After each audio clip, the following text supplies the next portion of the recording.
sorry about the delay. Would you please, gentlemen, are you ready? Okay. Would you please rise for the Pledge of Allegiance?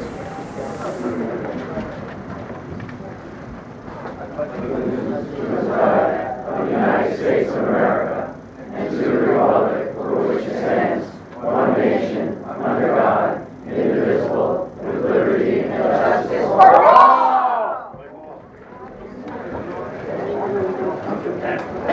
Ladies and gentlemen, please silence your cell phones. Also, please pay attention to the exit signs directly behind you, to your right and to your left, as well as your immediate front. We're going to, for right now, we're going to dispense with the regular part of the meeting and move and shift things around so that it makes it a little bit more comfortable for folks for the privilege of the floor. We will interrupt this. We're going to be giving a Lifetime Achievement Award to one of our distinguished volunteers in the town of Monroe, but that will be in about hopefully 15 or 20 minutes. But in the meantime, I think the board would like to have the public of the floor comment first. Please restrict your times to approximately 3 minutes, and please keep it focused on issues that actually the town of Monroe are responsible for in the unincorporated part of the town. That being said, yes. Which you can do that.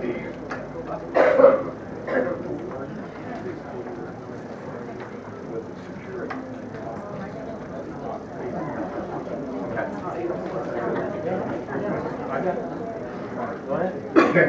That being said, would the first person like to come up for discuss the talk? Mr. Viscardo?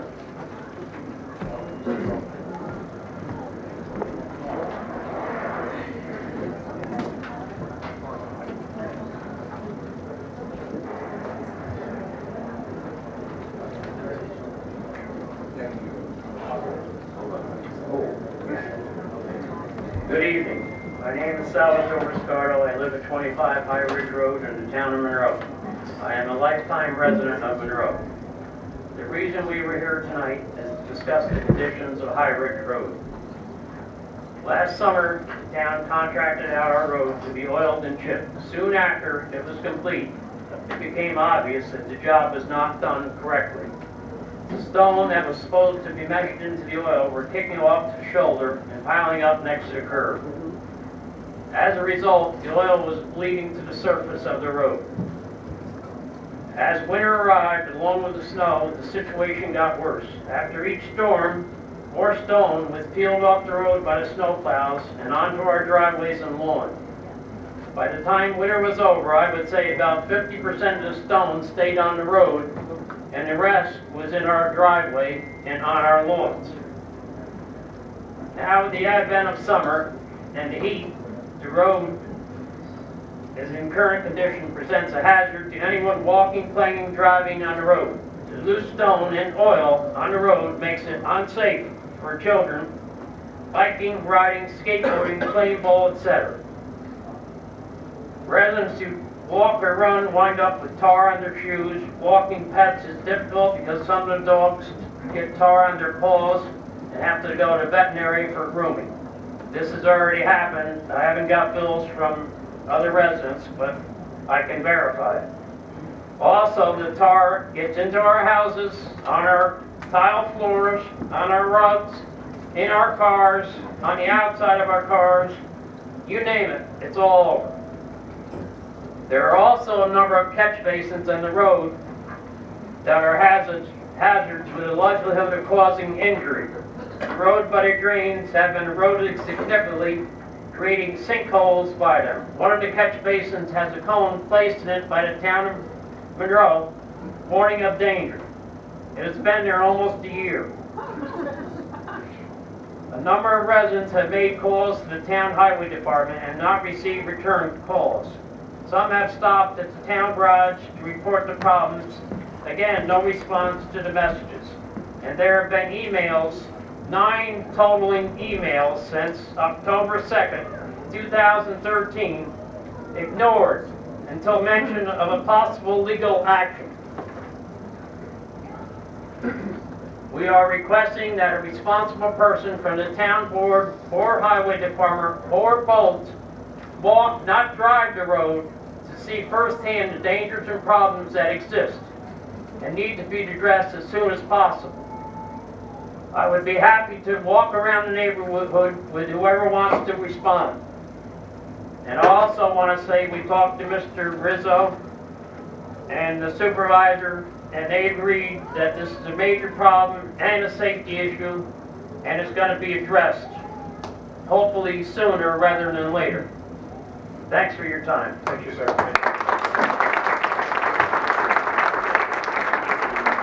If I may respond, is there anyone else from High Ridge that would like to speak, or that was one voice of many? Yes. Sir.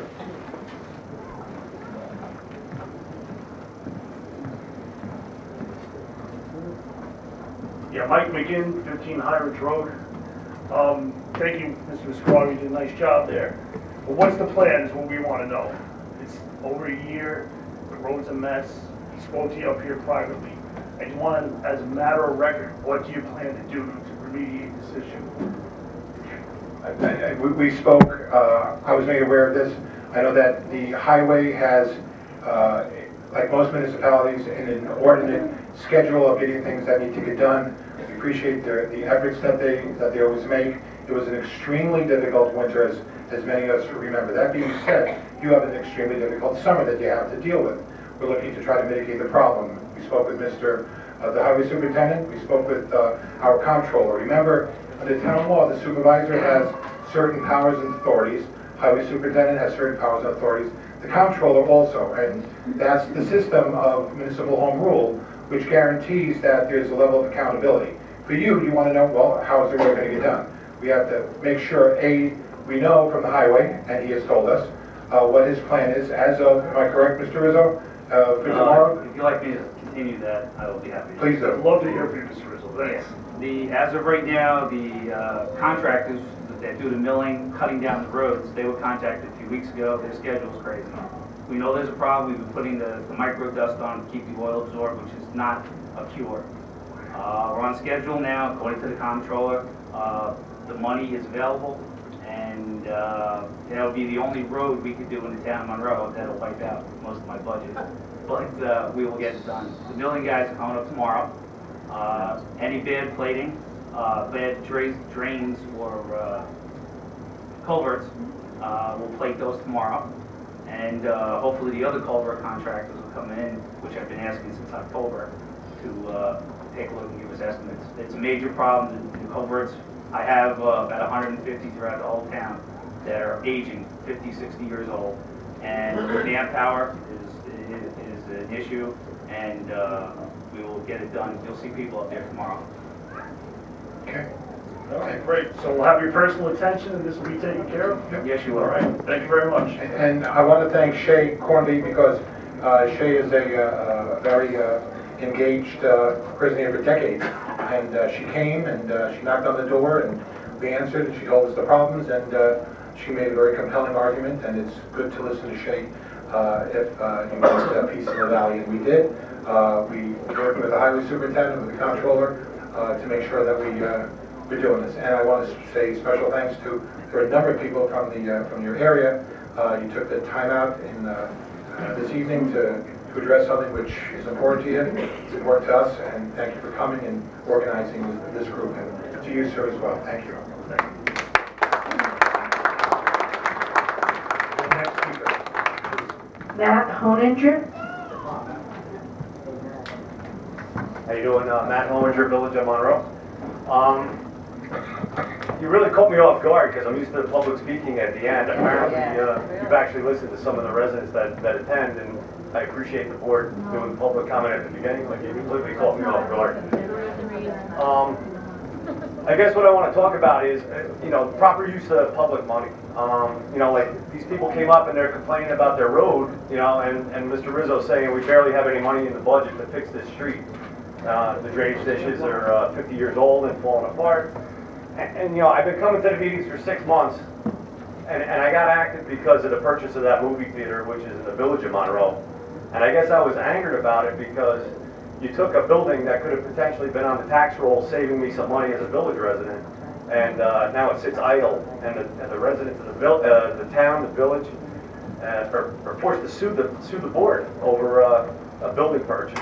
I mean, that building was purchased, and I'm trying to give you the benefit of the doubt. I believe it was purchased with all good intentions, but when the public turns and says, you're using our money improperly, I mean, the proper thing to do, I think, would be say, listen, we bought it, we thought it was a good idea, perhaps it's a mistake, we could put it on the market. I know I was at a meeting where Dr. Frisano indicated if you sold that building, the library, and purchased the synagogue, which I believe is for sale on Orange Turnpike, which has a facility that could house the meetings, house the library, house all the offices, has a larger parking lot, would have solved the problem. And I thought that was an excellent suggestion. And then, firstly, you'd be helping a community that's having problems financially with, paying for that mortgage. You'd be helping me by putting that theater back on the tax rolls if it's run as a theater. You'd be helping the youth in town, so they would have a place to go. It would revitalize the downtown of Monroe, which they've been working feverishly trying to do by having concerts, which draws a lot of people in. But everybody comes in, they see this big empty building, going, why is that movie theater abandoned? And then at one point, it was discussed to open it as a toilet, which became a big joke. And I don't appreciate it. It's because I come to the meetings and then I hear where money's allocated, like $30,000 for a website. And I started questioning is, how many people bid on that? Why is it $30,000? And I don't get the answers. And then there was a purchase of $6,000 for defibrillators that were going to go in buildings. Now, I don't know if those are mandated by the state to be in those locations. Are people trained to use them? I don't know how many people that work at these locations that are trained to do CPR. In most cases, people pull out their cell phones nowadays and film somebody that's laying on the ground rather than offer assistance. I don't know how many people have actually had a heart attack in and around these buildings. I know from what I heard recently at Round Lake, there was 2 incidences where people needed assistance and the fire department was called to rescue people on Round Lake. And I do remember that you addressed that issue by saying that you We're wanted to interrupting you almost in 3 minutes. Okay, great, thank you. And like I said, you did bring up some good suggestions where the fire department should train on Round Lake. Some of the town residents object to that because they don't want gas-powered boats on there. But those are the boats that are going to be used to save somebody's life. As far as the defibrillators, I have a lot of questions about it. It's only $6,000. At one meeting you harassed Mr. Rizzo over purchase of $700 of T-shirts, and I thought that was crazy because T-shirts for the highway guys in the summer that are reflective is one safe. Sir, time is up. Thank you. Thank you very much. Thank you.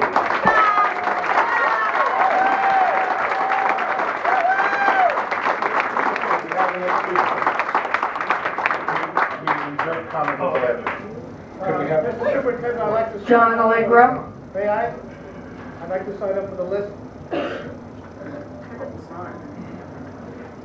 Thank you.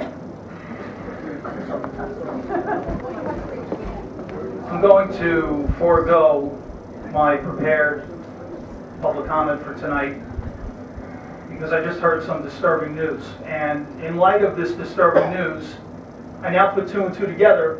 My public comment is occurring before the regular meeting. About 10 minutes ago, we received a phone call from within Curious Joel, from the leader of a dissident faction. We were told that a motion is going to be brought to the floor tonight wherein the town of Monroe is going to give up lead agency, the petition for lead agency. Is this true, Mr. Supervisor? There is a motion that includes a variety of different things. If you would prefer, I have no problem whatsoever adjusting the privilege of the floor comment to be done afterwards, if that's what you'd like. No, It's a motion that will come about, and I think the vast majority of the public here will appreciate some type of a compromise, which the county will wind up supporting. The county will wind up supporting, and that the public will wind up supporting. It will accomplish exactly what we believe to be the best solution for this community in the upcoming years. Which is what? What's the accomplishment? We'll have to wait until that resolution comes up. I would like to ask then the board to reserve voting on that motion until after the public has a chance We have no to problem with speak. that. I Okay, have no problem. we will hold you to that. Then, if you'd like, let's go to the approval of the minutes for May 23rd. Wait, what are we gonna do at this point? Just approval of the minutes? Oh, we're gonna shift it to the end. What, public comment or? No, again, these are important motions that have to be considered. If Mr. Allegro, somebody wants to have it, be able to respond to the motions, I think that's fair and reasonable. Well, Yeah, whatever it is, 15 minutes. 15 That's minutes? reasonable. I don't have a problem. Again, it's a question of just trying to, I know that Jerry, the last board meeting, you had put the privilege of the floor at the beginning. But they're doing it this time. If somebody has an objection to do, they'll do it the other way. It doesn't matter to me which way. That is what the people had saw in the audience had asked for, and that's why I did it that way. I thought it was something that people wanted. Yeah, but what has just come up to the board,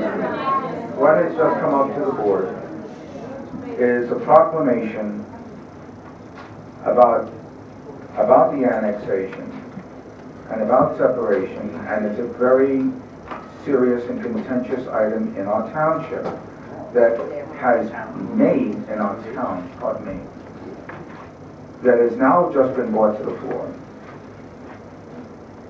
And I think the seriousness of this issue, this gentleman is asking for us to discuss it now. So if you have...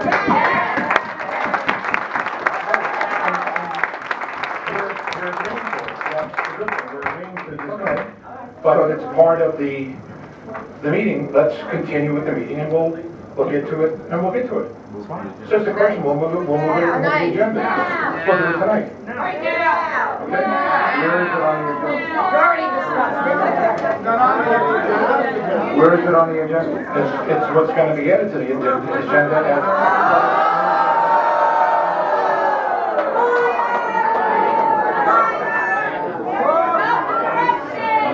I know I asked sometimes, but what, Mr. Supervisor, the only thing that I'm saying is this. We continuously get a very large turnout. In fact, the last vote on an off-year election was greater than that of the presidential election. Obviously, this is a very serious issue for everybody in the village of KJ as well as the town. Rick, if that's the case. And all I'm just saying is this gentleman had brought it up. You said that yes, it is. I have a copy of it here I just got. And so you said you wanted to discuss it, but it's not on there. So if you'd like, and you said you didn't want to discuss it, we'll discuss it.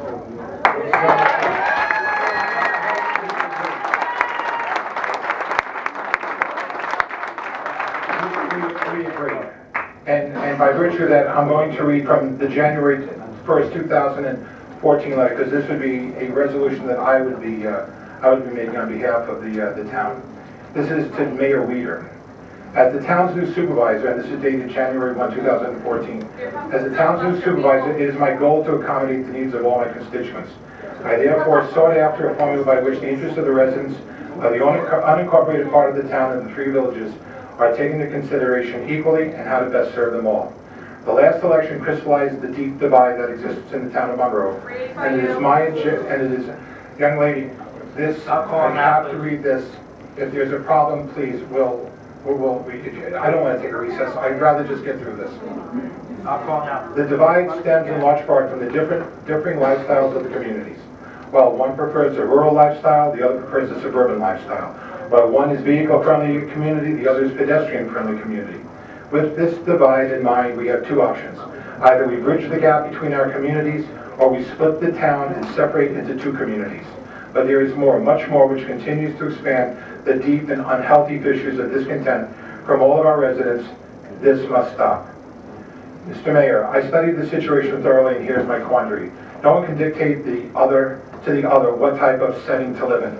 The lifestyles of both communities are as American as apple pie and are perfectly legitimate. Therefore, no elected official has the authority to dictate to anyone where they can or cannot live, or whether they should vote or not vote. As such, I believe that the creation of a gap is the only way to bridge the gap and restore peace in Monroe. Here's my conclusion I've reached, and it should be obvious that it was not reached easily or lightly.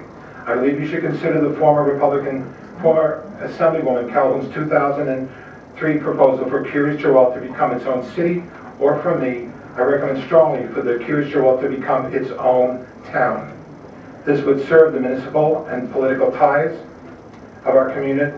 This would serve the municipal and political ties between our communities, since neither would ever again vote in each other's elections. Again, our communities neither would ever vote again in each other's elections. With God's guidance, the people's support and determination to ensure peace, the new towns of Monroe and Curious Joel would continue, but separately as great places to live in Orange County. Mr. Mayor, let me be perfectly honest with you. I believe it is time for our communities to part company. I'm not proposing something new, untested, or adverse to your community. Rather, the Village of Curious Joel has done so successfully twice. First with the school district and later with the library. Petitioning is the next logical step. The final chapter in Curious Joel's 40-year struggle with home rule and surrounding communities will finally come to an end. I further propose that the entire new Curious Joel entity, the city or town, and the Curious Joel Union Free School District, making each entity's boundaries coterminous with that of the other, thereby assuring that Curious Joel, the town, or the city, and the village and school district will have no financial, no political impact whatsoever with the neighboring municipalities, especially and including the unincorporated part of the town of Monroe and the village of Harriman and the village of Monroe. I firmly believe that the implementation of this proposal is the fence that would make us good neighbors, and we will usher in an era of neighborly goodwill, peace, and tranquility between our municipalities and all of southern Orange County. Please give this proposal serious consideration. I expect that many questions will arise that will need to be answered, and it may take a while, but I look forward to your assistance in bringing this to fruition for the greater good. With my best wishes for a Happy New Year, Supervisor Doles. This letter was sent to all of the representatives in Orange County, as well as the county executive-elect Newhouse at the time, as well as the Assemblyman Silver Speaker, amongst others. That being said, that was in January. 6 months later, I have been working to try to find, in what Steve Newhouse has repeatedly said, some type of compromise. The annexation request for 507 acres caught many people off guard. However, the response by the public, the promises that the county executive had made that nothing would be done in terms of sewer and water, which is the final province of the county elect and the county legislature in terms of how to regulate growth. Without sewer, without water permits, nothing can get done. Mr. Supervisor? Yes. Are you going to read the... I'm going to. resolution? That's the next step. Please. All right. We finally, and this was done literally a couple of hours ago, and I thank Don Nichols from the law firm of Jacobowitz and Gubitz, which represents Curious Joel, as well as Mike Donnelly, our attorney, for crafting this resolution, which supports a new municipal government of Curious Joel, separate and independent from the town of Monroe. I'll read it, and this is going to be subject to a second and then for discussion. Whereas the town of Monroe has advised the village of Curious Joel that the time has come to separate Curious Joel from the remainder of the town of Monroe, and whereas the village board of trustees now agrees that the establishment of separate and independent municipal governments representing Curious Joel and representing the residents of the remainder of the town of Monroe will benefit all residents of the two communities if each community is provided for in such separation. And whereas it is clear from reliable data from the U.S. Census Bureau that the population of Curious Joel will grow and continue to grow from natural reproduction at rates where the population of Curious Joel will ultimately overwhelm the population of the unincorporated part of the town, the village of Monroe and the village of Harriman, of the remainder of the town of Monroe, and whereas the residents of the town outside of Curious Joel have valid concerns regarding such minority status, and whereas the Board of Trustees representing the leadership of Curious Joel have pledged to the leadership of the town of Monroe that it is willing to support and work for the establishment of a new municipal government for Curious Joel, separate and independent from the town of Monroe, so long as the process is taken respectfully and fairly, taking into account the interests of all residents, whereas the Curious Joel Union Free School District has committed to serve the Curious Joel community, thus permitting the Monroe Woodbury School District to continue to serve the remainder of the town of Monroe, and now therefore be it resolved by the Town Board of Monroe, Orange County, New York as follows. In consideration for the pledge of leadership role of the Village of Curious Jewel, that it will support and diligently work for the establishment of a new municipal, separate and independent government from the remainder of the town of Monroe, and that it will work cooperatively and diligently, respectfully and fairly to achieve that new government. The town of Monroe and the government of agrees that it will reciprocate in that cooperative, diligent, and respectful and fair pursuit of this aim. In furtherance of this agreement, and to demonstrate the reciprocity that is essential to this process, A, the town of Monroe agrees to withdraw its dispute of lead agency designation for the pending annexation petition pending before the two boards, provided that the Board of Trustees, in consideration, agrees that it will require preparation of the environmental impact statement and fully involve the town board of the environmental review. B, that approval of the annexation, if and only if it happens, it's being acknowledged that neither board may properly make a decision regarding the annexation until after the completion of the environmental review and the hearing and consideration of all the evidence for and against annexation. The town board agrees that it will file home rule requests or other appropriate legal actions to form a separate and independent municipal government for Curious Jewel, and will cooperate with the Board of Trustees and respective school districts in diligently, respectfully, and fairly pursuing the establishment of such a new government in order to provide separate and independent governments served by the respective school districts, and will pursue this goal with all deliberate speed. On a motion by the supervisor. Effectively, this says that KJ will create its own town. It will no longer participate in the election process. It will no longer participate in the election of any of the officials here. It will no longer participate, it will no longer contribute or take away from the tax base that, from the town of Monroe. In other words, the town of Monroe and the Village of Curious Jewel will be absolutely separate and apart, and the school district, which many of us obviously were concerned about, the school district of Monroe Woodbury and the school district of Curious Jewel can vote to have it absorbed into the new town of Curious Jewel, or whatever that entity will be. This is what, if you listen to what the county executive has said, if you listen to what most people have said, there is a compromise, there is a value in that the town will no longer, the Village of Curious Jewel will no longer participate in block voting in the town of Monroe. They'll be gone. Is this And leave us without representation. Folks, we're going to have public comment, so, compose your remarks and come up and tell us so we can hear you. Can we second this for discussion only? Discussion only. For discussion. For discussion. This is from the public of the board. This is discussion for the board and then open comment by the public.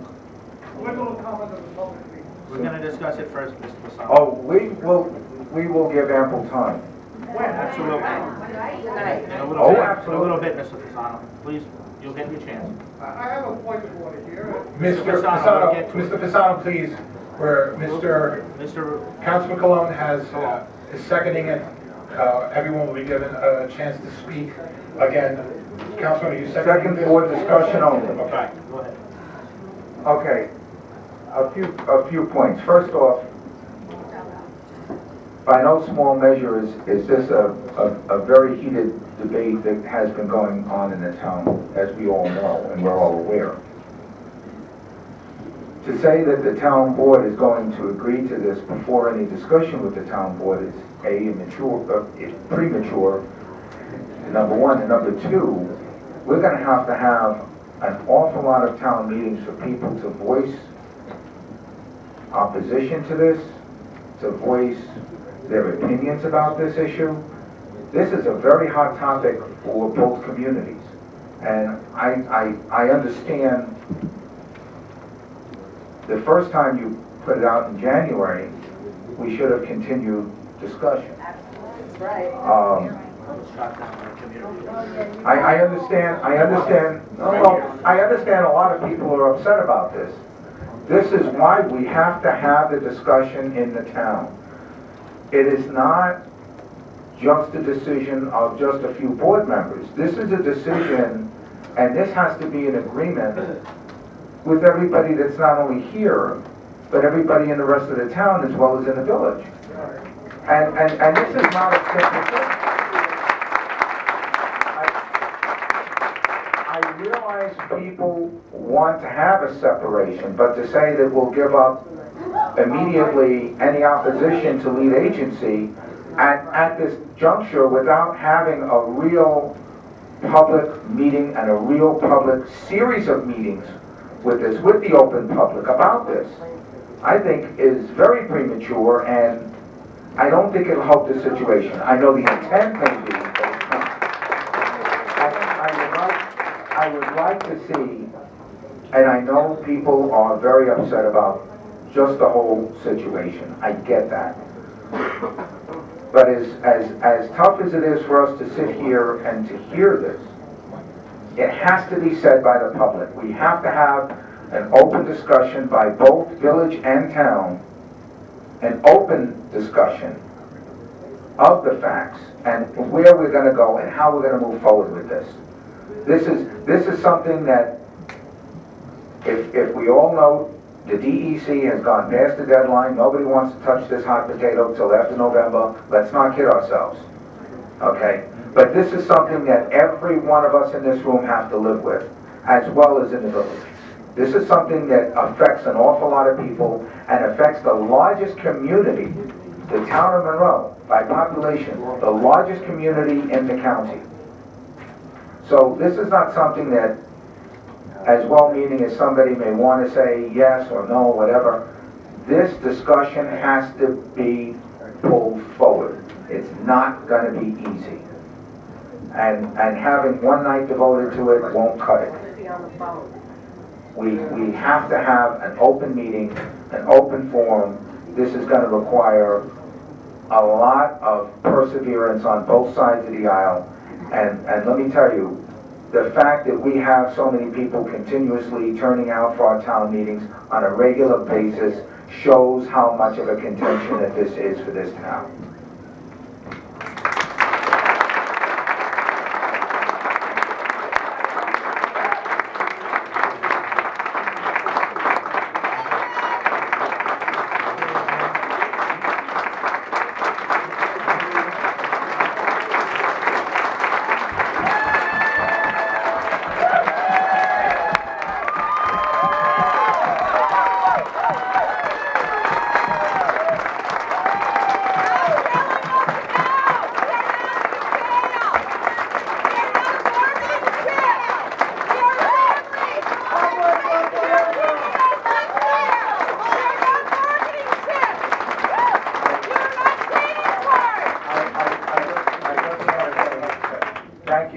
Thank you, everybody, for your vote of confidence, not just to myself, but all of us, to do the right thing. This is a vote of confidence to do the right thing. And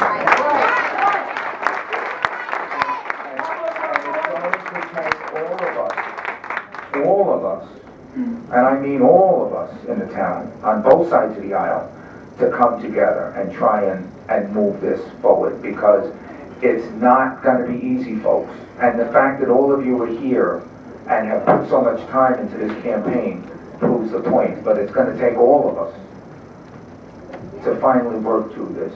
No preconditions on one side or the other.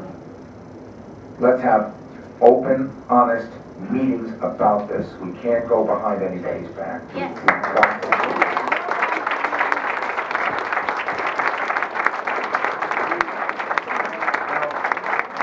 Maybe throwing a little kerosene on the fire did bring this out into the open, and maybe right now, the shock of having the discussion, without preconditions, let's have the discussion. We've got to have this discussion with everybody. That's all I've got to say. Thank you.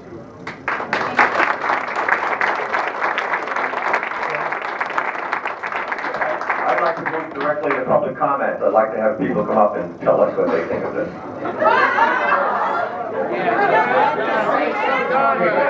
Before we do that, Mr. Okay, before you do, our attorney's going to outline the plan that he worked out with the attorney from New Jersey, Joel. to be some details that you're missing. And folks, please. People are going to get up and speak. We're going to have to listen to them. We're going to be very quiet. Please be quiet while we're speaking. Please. I'm not going to go through the pros and cons of that. I'm not a resident of your community, but I do want to outline for you so you can see the backdrop is what it would take to create a new town and to remove the village of Curious Jewel from the town of Monroe. I say town because it's not the only way to do it. It's possible to also create a city, but I think the town is more realistic. The first step would be for the town of Monroe and the village of Curious Jewel to petition the Orange County Legislature for the creation of a new town and the division of the town of Monroe into two pieces. The town of, we'll call it Curious Jewel for the moment, and the remainder of the town as it exists. That petition has to set forth the reason, and it must account and specify all of the outstanding debt of the town of Monroe so that that can be factored in. The county legislature must itself hold a public hearing as to publish and post that notice, and members of the public, you obviously included, are permitted to speak at that hearing. The county legislature then must vote on the petition, and they must, in order for it to move forward, approve that petition by a vote of 2/3 of its membership. After that, if that would be the vote of the county legislature, then in the next biennial election, which would be the election held in November of 2015, it would be a proposition on the ballot in that town of Monroe election. And the majority of the voters would determine whether or not the town would be broken into two pieces. I only offer it as a procedural outline so you understand the backdrop of how that works in our democracy. So in other words, Mike,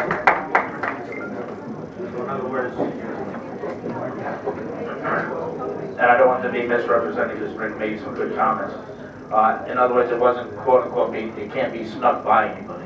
It's a public issue, right? Correctly, the ultimate deciders of the proposition are the voters in the election, and that's following the county legislature. So at the end of the day, it's the county, 21 legislators who have the final say. The county legislators, they make motions all the time. They say they don't want annexation. They say, well, you know, we're not going to give them water. We're not going to give them this. We're not going to give them that. Now is the time for the 21 county legislators to make a decision, to force their hand, to commit themselves so that the town of Monroe, as a sign says, we want our town back. If you want your town back, and you do not want Curious Jewel voting in a block, and each and every year, 700, 800, 900,000 or 1,000 more people from Curious Jewel are added to the voting roll. If you do not want that, if you don't want to continue having the minority status position, then I compel my board to support this and force the county legislature to make sure it does its job. Instead of hiding behind rhetoric, start forcing them to make a decision. The county executive spoke about how he was not going to support annexation. He campaigned on the theme that he was not going to allow sewer and water. Well, if that's the case and if that's the will of the county legislature, then so be it.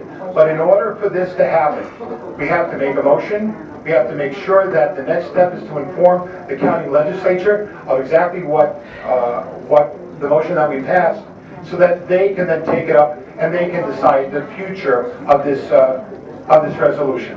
If we make a motion, we don't need to give up our petition. The folks wanted their town back. This gives folks here the town back. 100% of the votes to be able to. Is that what it is? Dan, sorry. I'd like to make a comment. I'd ask Mike a question.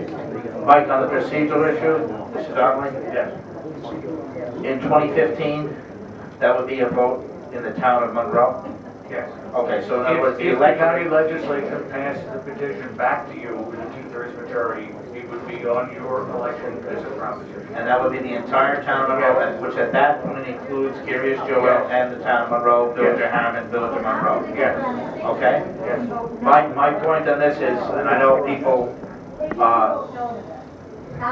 I personally don't really always agree with a separation of a community. Because I personally think KJ is a good part of our community. I really do. And I think there's a lot of great people in KJ, and I think that a lot of people in Monroe feel KJ. You can let me speak, please. A lot of people in business in this town, and obviously in you know, personal relationships, and in the business of, in the Village of Monroe, I see a lot of people that spend their money in the businesses in Monroe, in the Village of Monroe, that come from KJ. Which is our money. And if you would let me speak, please, I won't interrupt you if you speak. That's very rude, please. I would like to just add, if you'll let me. I think that this might be a solution to what I've seen in this town for a long time, where politically and in sort of a edgy way that everyone always puts upon KJ this and KJ that. And as a longtime resident of Monroe, I'd like to commend Supervisor Dawes for at least making an attempt to set something up that could work if the people agree to it. Earth, thank you. Thank you for that question. It was an easy one. I knocked it out of the park. Actually, what I'd like to tell the people, I don't know why you treat people so rudely. I wouldn't accept this from children. But let me try and speak. Let me try and speak. We'll take a recess. We have to take a recess. I'd rather speak. I got my accordion. I will never treat you this way when I'm out there, but that's a different issue. I think that it's a brave thing that a guy who you always claim got so much of his support from KJ now wants to actually separate the two towns and not get any more support from KJ. You cannot have both sides of an argument. The fact of the matter is this would go to the town electorate and they would make a decision, and that would be a decision of the people. Now me personally, with the way the last election was run, and you know how I felt about it, I made a few comments about how KJ was vilified in the whole thing. I think maybe it's time that we go our separate ways. I think maybe it's time that the town of Monroe and the Village of KJ go their separate ways. They have half the population now. The population is growing. What's going to happen, and was even some of the campaign literature from United Monroe that I read, is that they are going to overwhelm us with numbers, and then it's going to be a town that is basically run by KJ. This is a chance now. This is a chance now with perhaps. You're absolutely right. I got a lot of votes from KJ. Thanks for bringing that up. And I'm willing to throw them away to make the town better. I think it's time for the town. I think it's time for the town to seriously. Let's not have a recess, people. Can you just be quiet for a minute? What we would like to do is give it a chance. Maybe it's time for the town of Monroe and the Village of KJ to go their separate ways. A lot of people in my village, where I live in the Village of Monroe, have talked, when Harley came up with that announcement in January, a lot of people I went to high school with here actually came up to me and said, you know, it might be a good idea to make a separation. And I think it's an idea that takes some consideration. Thank you for being so polite. Ladies and gentlemen, and I'm going to speak, wow, just from a point of analysis. There is no one on this board who didn't get the absolute overwhelming amount of support. Our superintendent, Councilman Cologne, myself, Mr. McQuaid, Mr. Burke, we all received... I got 1,371 votes this side of the highway. We all received a staggering amount of votes. For the annexation. I will finish.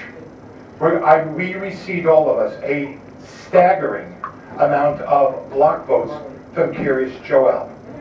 This will prevent that from ever happening again, so that when the next election comes by, the only people that will be able to vote in the town elections will be people from the town and no longer from Curious Joel. That is what all of you, almost all of you have said you want. You want them out. This is something you want them. But we were elected and we will be here and serve our terms. That is what we're supposed to do.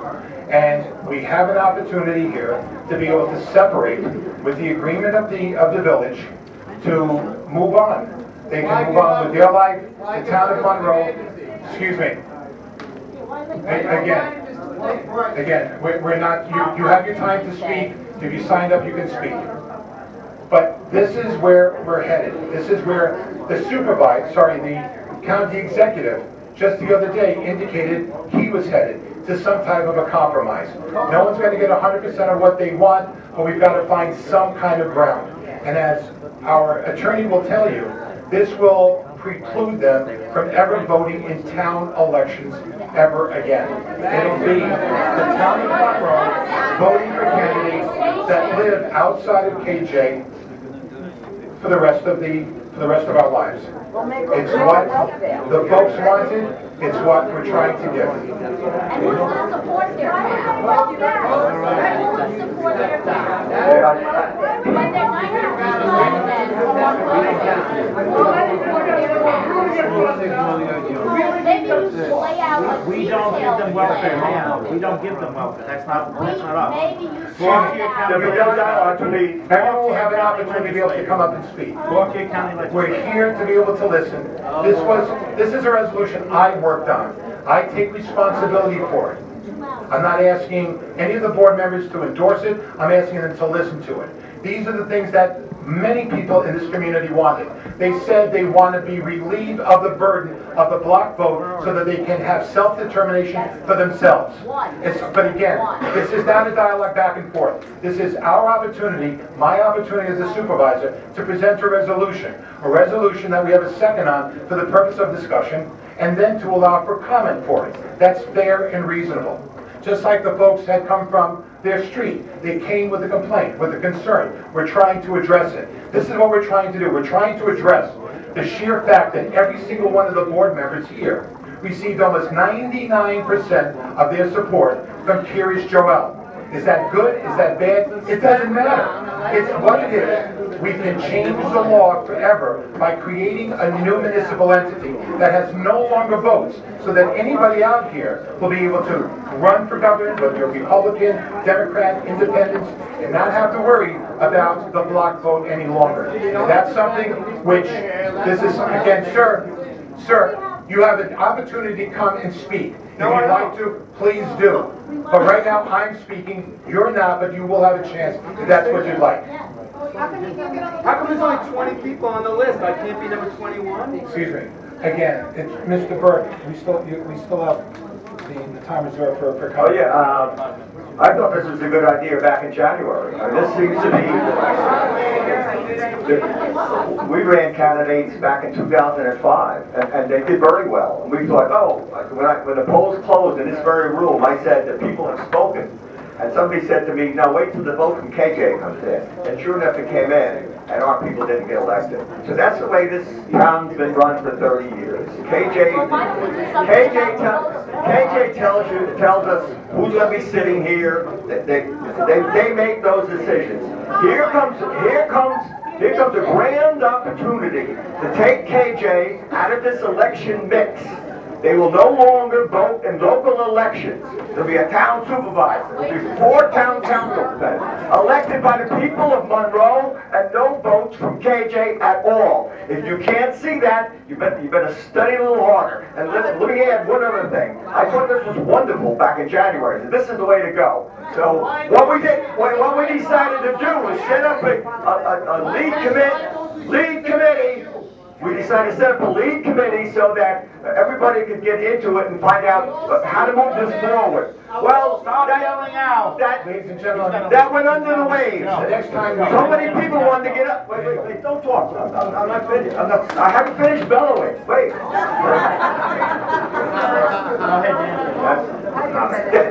So many people want to get on it. It went under the waves. We gave it to Steve Newhouse.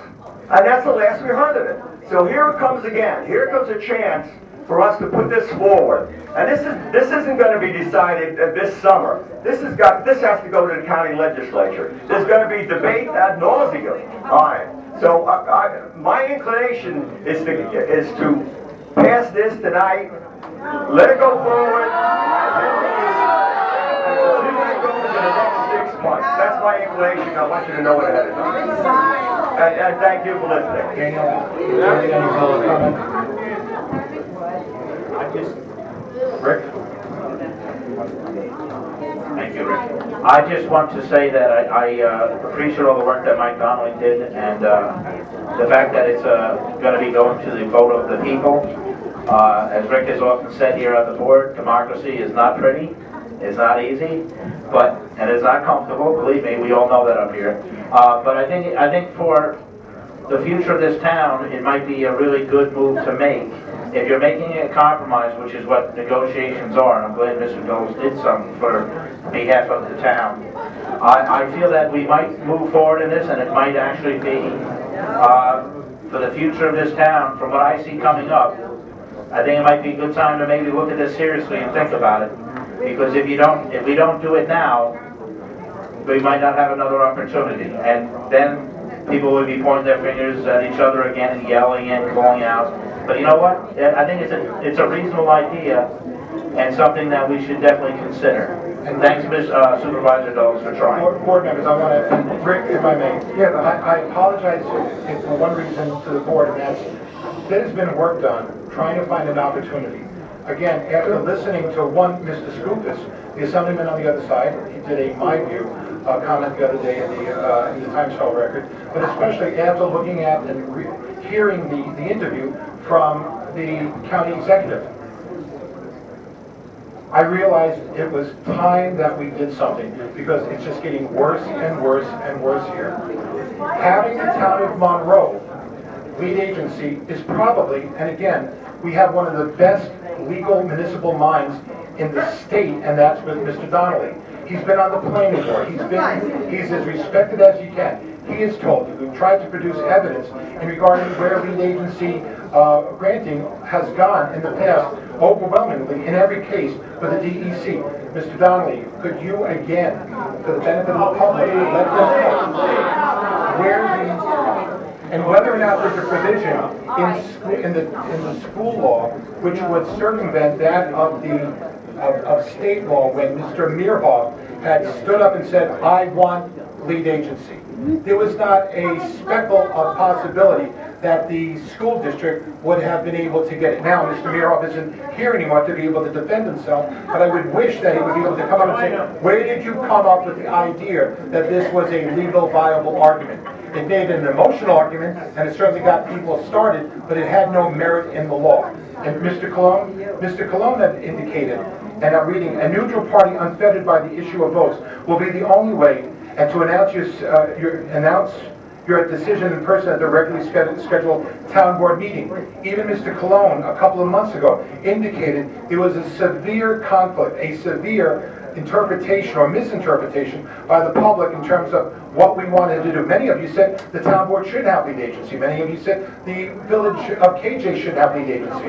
That the county should have lead agency. Well, the county has no basis under law to have lead agency. The county legislature has no basis under law to be able to grant this. There is no. It's either Hughes Joel or it's the town of Monroe. And at the end, again, we're not going. Again, you have a chance to be able to come up. You have a chance to come up and speak. But we're trying to inform you as to how you wound up getting to this point. And it's not, and it's not my board. It's I worked with the village. I worked with the attorneys. Because in January of this year, I came up with the idea of saying goodbye. What are we going to do? People said, oh, he doesn't believe in this. It's never going to happen. I believed in it. I kept working it until we reached the point where at least we had an agreement by the village and the people there to be able to say, okay, we will leave. And they'll be gone for good. Now, Mr. Supervisor, Chadwick, if I may. Go ahead, Mike. Well, you asked two questions. One was whether or not the school district ever had standing to be the lead agency. That was decided quickly by the DEC commissioner saying they had no standing. I think the second question was, how has the DEC commissioner ruled in the past? There have been 8 but that's 500 acres. They have had 8 contested lead agency disputes. In all 8, the decision of who to get lead agency went to the community that was providing the services. In one case, that was the community that was losing the land. In 7, it was the community that was gaining the land. I think the handwriting's on the wall. The likelihood of the decision whatever made is that we'll go to case. So, The only thing I'm saying is, in order for us to move forward, we can't make a decision on this tonight. This is going to take... yes, we can, if the board decides.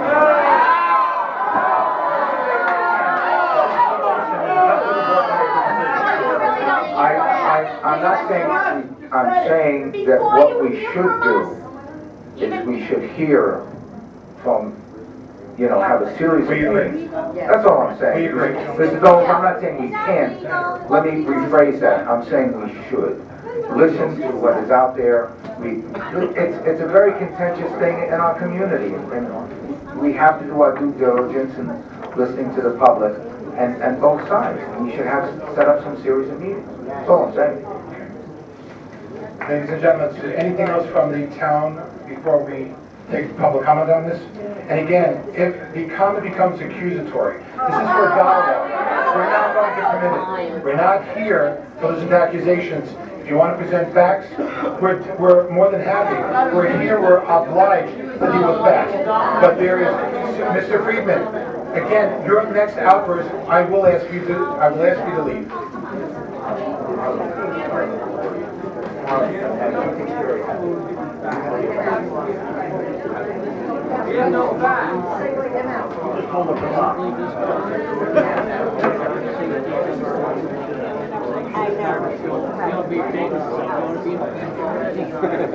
The councilman is correct.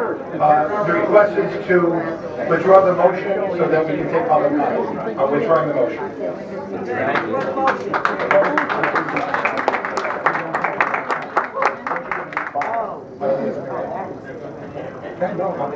That's fine. 45 is like 45. Well, let's go.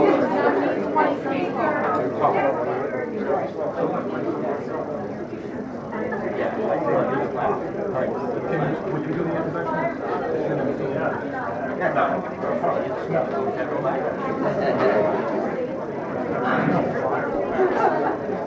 Public, please, we have the fire, past fire chief here, okay? And,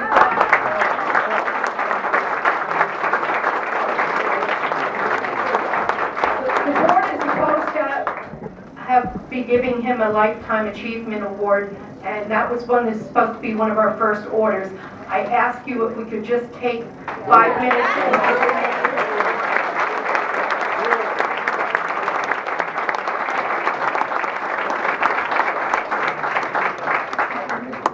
Chief Linderman. Chief.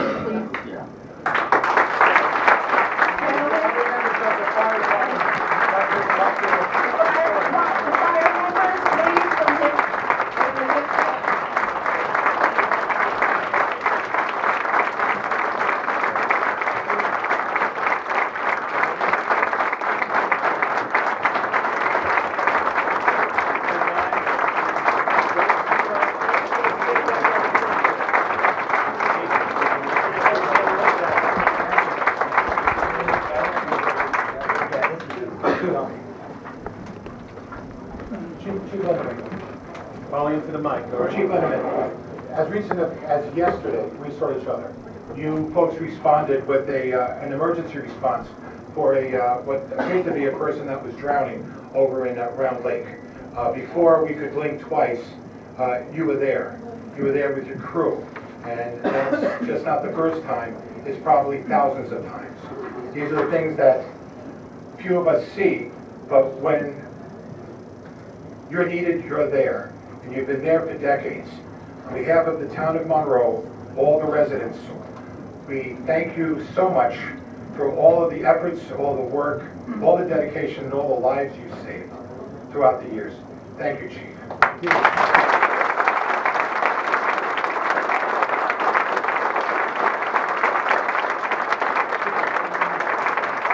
just want to make one thing, on behalf of the town board, town supervisor, and all the elected officers and employees of the town, we all like to say thank you very much for your decades of service, and we hope you enjoy your retirement.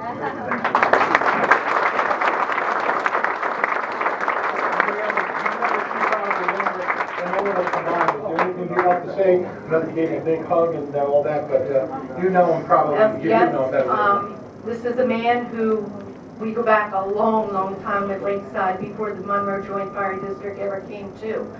This man has spent many hours, many weekends, nights, away from his home, his wife, and he has given this town his dedication, and it's with great pride to say, Chief, you're the best.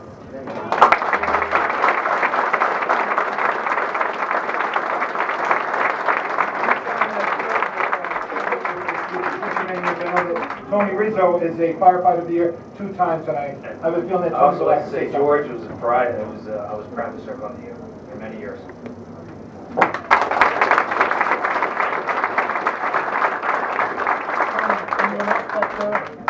No, I'm good. On behalf of the town, again, and a very, very grateful community, we're giving you this ceremonial box where the engraving came out misspelled, so we're making it respelled. It's similar to Monroe versus Monroe. So our apologies, we wanted to get that correct. So thank you very much, Jim. Thank you.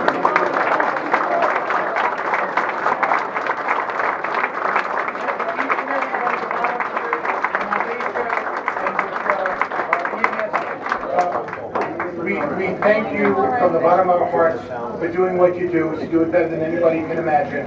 And yesterday was an example. Fortunately, that call could have turned out to be a lot worse. And had it not been for you folks, it probably would have. So thank you. All of you. All of you.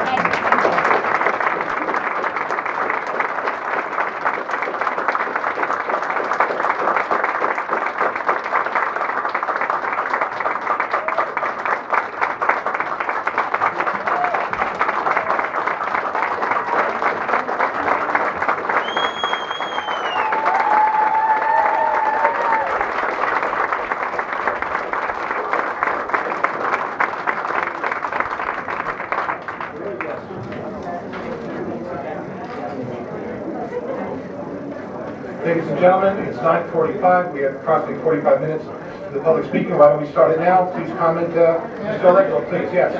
Thank you. Thank you, John.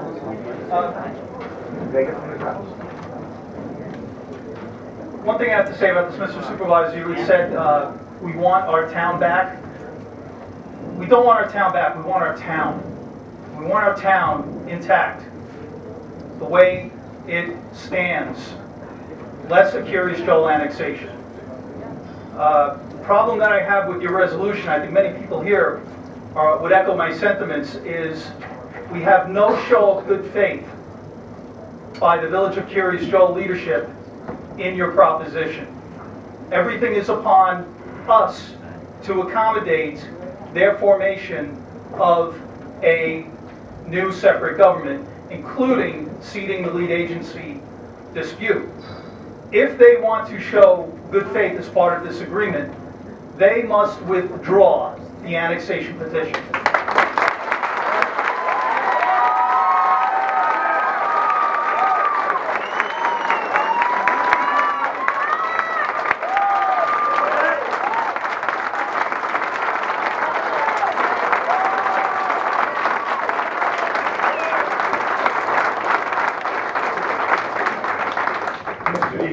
Yes.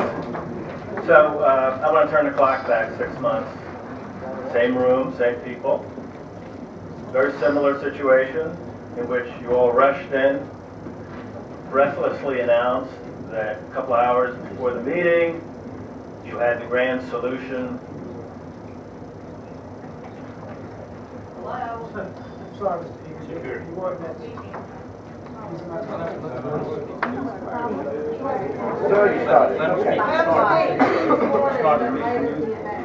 You had the grand solution to solve our problems, and you had a similar last-minute surprise resolution sprung on us. a resolution written by Mr. Donnelly, the expert, in which you had the agreement of the Village of Curious Joe and yourselves locked down. You're going to be codes. Remember? Again, Mr. Egan, you have 3 minutes to be able to comment. Please do. Whether it's expansion plan or on, as long as you want, Whether it's back and you're going to cut me off for 3 minutes. Whether it's I don't know how you sleep at night. I really don't. I got to tell you. It's 9, it's 10.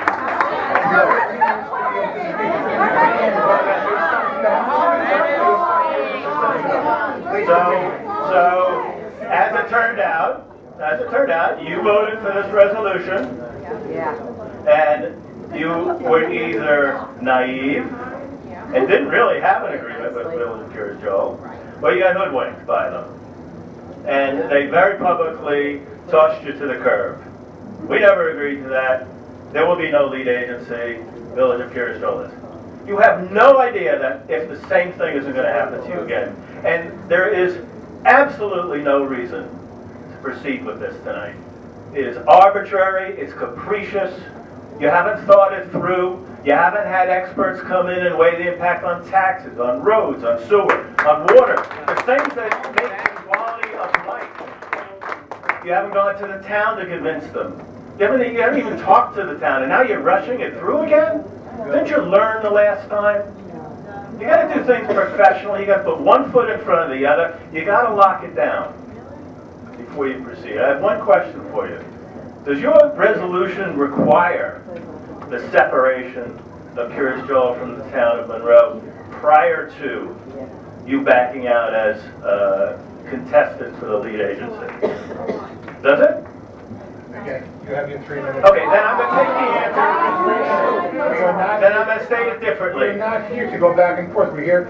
You do when you want to. What do you mean you're not here? Excuse me, we don't. You're doing it But we're not going to. If you finish your statement. Okay, so I'm going to answer my question then, right? You can correct me today or whenever. I think your resolution requires nothing of Curious Joe. And I think what will happen is they will get what they want, and we will get screwed.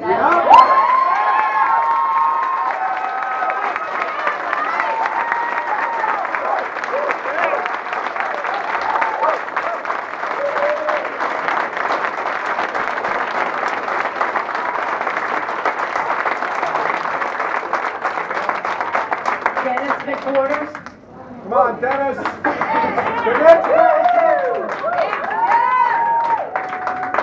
Evening, gentlemen. Mr. Supervisor, you've thrown me off. I had a prepared dialogue, or monologue, I should say.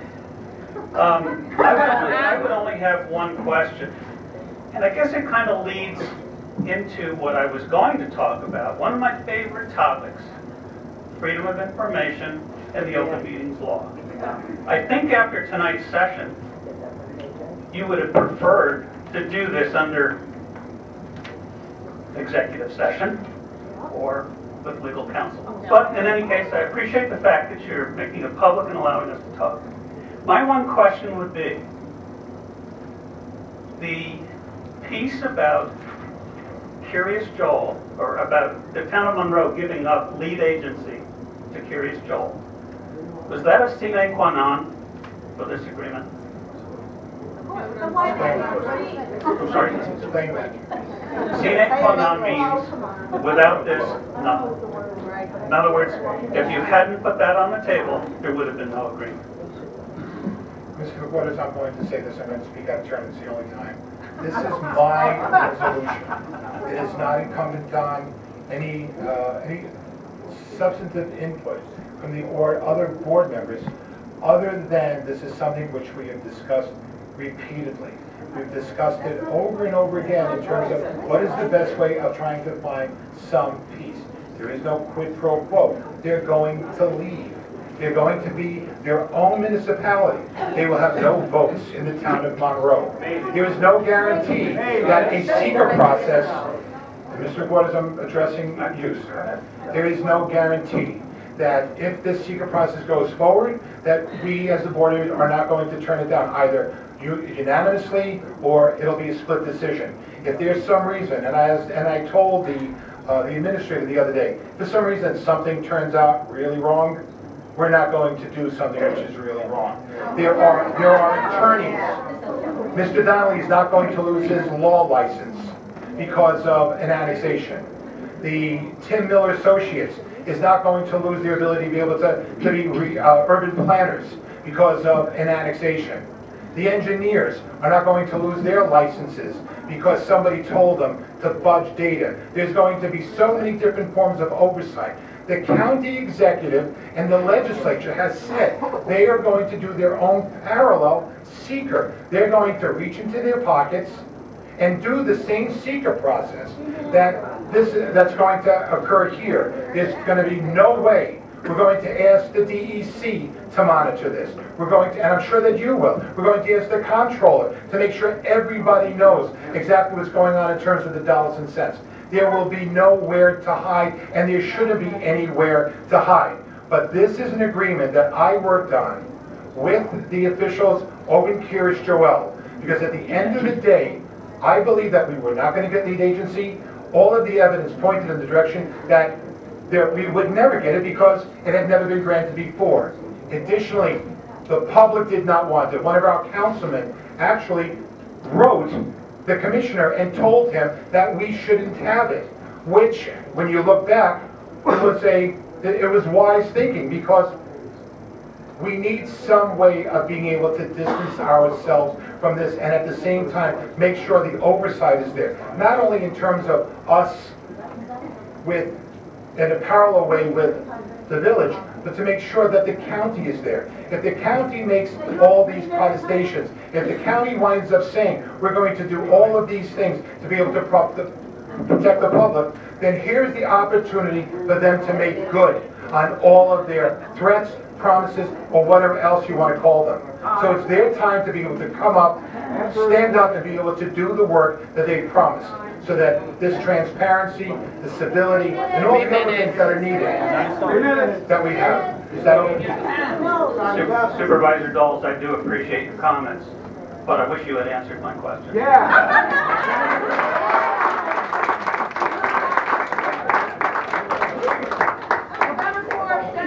Rebecca Ross. Yeah, Rebecca. My comment is not about this. Is it okay if I? Yeah. Come on up. Go back. Public comment. Pull that mic there.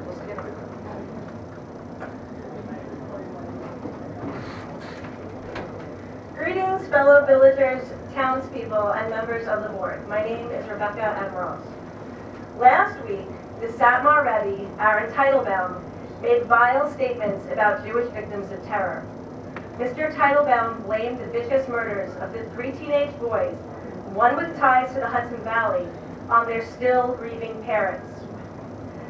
Mr. Teitelbaum insisted that the mothers who had just buried their beloved children and fathers who were still sitting Shiva had caused their own children's murders and should repent. Mr. Teitelbaum made these abominable statements from right here in the town of Monroe. These statements were condemned around the world by political and religious leaders of conscience. As representatives of the town of Monroe, where these disgraceful words were uttered, I ask that you adopt a resolution condemning Mr. Teitelbaum's statements to demonstrate that these hateful statements do not represent the peace-loving people of our town.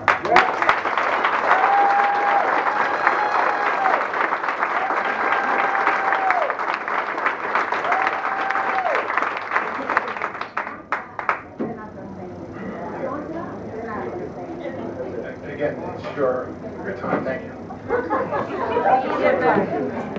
Your silence speaks volumes.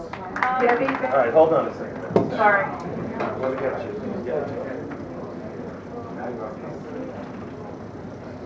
So this weekend is my 25th high school reunion from Monroe Woodbury High School. And many of us still live in this community because we know what a great community it is to raise our children in. I actually see someone from my class that's here. And Mr. McQuaid, I'm saddened when I find out that you graduated from Monroe Woodbury because I really feel like you don't care. I'm sorry, but I feel that way. And I know you make your little comments, but we love it here. Okay, we get an agenda with nothing on the agenda about this annexation. Then we're told you're not allowed to talk about something unless it's on the agenda, but it's not on the agenda. And we get all fired up at the meetings that there's no public comment, and it's so far back, I can't even remember what was said, but I know that I leave here feeling nauseous and feeling sick. And I don't want to hear any of this nonsense about, oh, KJ's now not being part of our black vote. I was a poll watcher. I saw what happened. I saw Mr. Burke come stand behind me when I questioned signatures. I've been there. Now you're voted in, and it doesn't matter about the block vote for you. We know what's going to happen. They're going to get their land, and then all of a sudden, they're going to say, no, we don't want to be our own town. We know that's going to happen. Okay, I find it interesting that public comment is first, because you were obviously hiding something from us. The firemen should have come up. The firemen should have come up first, because they are heroes of this town, and we know that we're keeping them from a fire they could be at. We know this is a sneaky town board, and we're not represented. We've been called bigots. My daughter spoke. I know that there was somebody on the blog of the Photo News under a false name saying we're raising bigots. Not true. Far from it. There are people moving. I look in my neighborhood now, houses for sale left and right, because people are scared. A lot of us are not scared because we're not going anywhere. And I tell you that every time I do.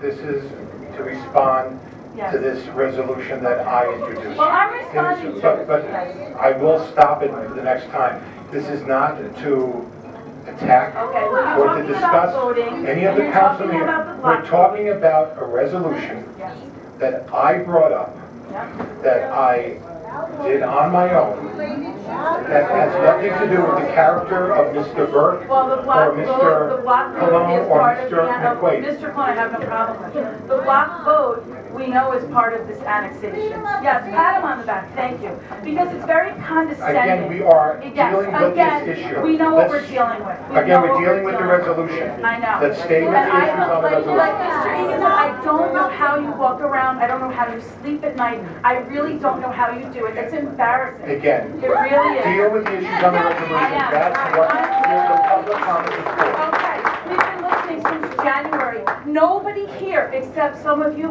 want this annexation. Nobody wants it. All over the town. I was in Long Island this week and there was a whole article about it. My husband's godmother was like, what is this? I can't even believe what's going on. Because you know what? Nobody wants it but right here. Okay? We don't trust you. You don't give us a reason to trust you. And we're tired. We're tired.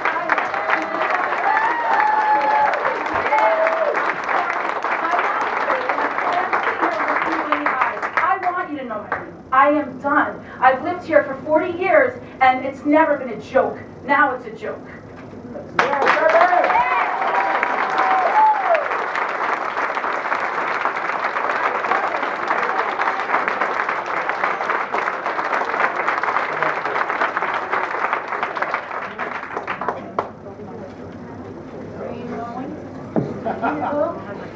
Way to go, Dad. You're way to go, Dad.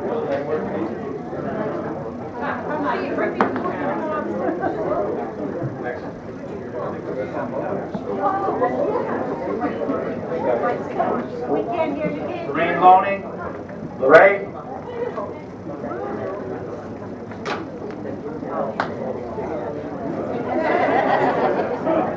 You know, in the closet, where do you want me? Right there, Hi, Lorraine Loning, Village of Monroe. Is this just related to the resolution, or are we Just to the going to resolution. circle around back? Will there be another privilege afterwards? This is the time to speak about this resolution. This resolution. All right, I would like to say that I think that it was handled in a pretty sneaky manner. I get the agenda emailed to me, I go to the website, I print it out. There was nothing on here. No one could prepare. I'm sure attendance was suppressed because of that. If it was advertised that this would be on the agenda, more people would have been here. I think at the very least, in addition advertising it correctly, there should be a public hearing. There should be maybe a joint meeting with the Village of Curious Joel board and the town of Monroe. I mean, I know it was a little different when the annexation across the street, that was a joint thing, but that was a little further down the process. But I think that there needs to be a little more information. And to try and run this through tonight, frankly, I'm floored that you would do this without advertising it correctly. It's the most underhanded thing. I can't believe it.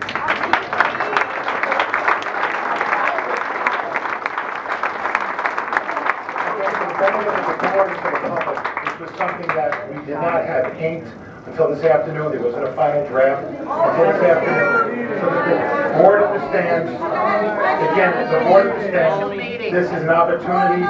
This is an opportunity for the board to consider the resolution that I did, that the board did. The board did nothing other than, again, respond to my resolution, a second by Mr. Cologne for the purpose of discussion, and then withdrawn so that the public can comment. Well, why not have, Can we have the next speaker then? May we have the next speaker? and hold it, advertise it publicly. Mary Ellen, again, the next speaker? Andrew Lawrence. Andrew Lawrence, I want to speak about the walk. Next person? Ben Friedman. Ben Friedman. Ben Friedman.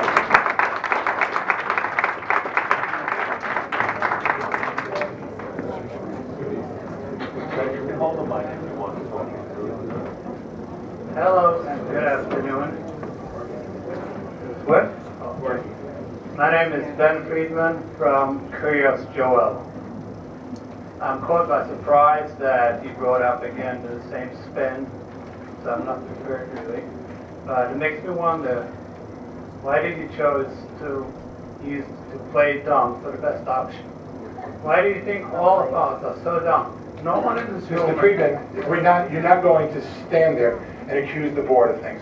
If you have deal directly with why do the you issue accuse of us? this resolution. Why do you accuse us? I didn't accuse you of anything. You say No, something. no, Mr. None of the Friedman, no, room, sir. nobody in the room Sir, agrees to you're you. not going to do this. Okay, so if you want, please. Yes, so now let's go to the issue. You say that you want to. I presented to the Okay, board. you say you want to please all the people from the town who didn't vote for you, so you want to make them happy. No, we didn't say this, Mr. Friedman.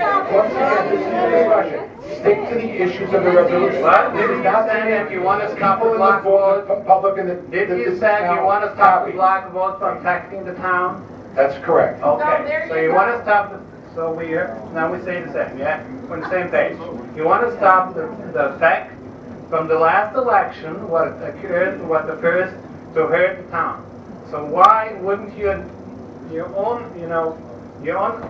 stand by yourself that the best resolution would be if you just step down?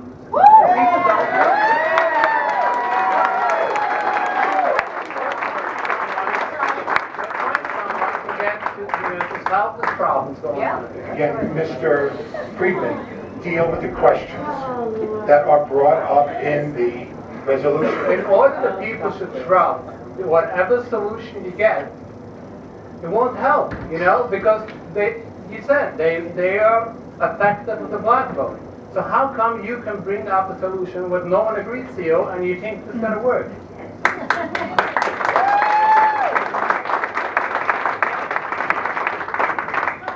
So, I don't know why you chose to play dumb. Probably you don't have a better option. But anyways, I have prepared something else. Thank you. And we'll leave it for next time. Take care.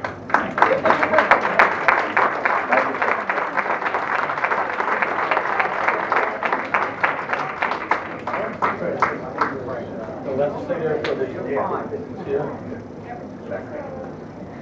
Mrs. Kemnitz, did you want to speak? Yes, I do.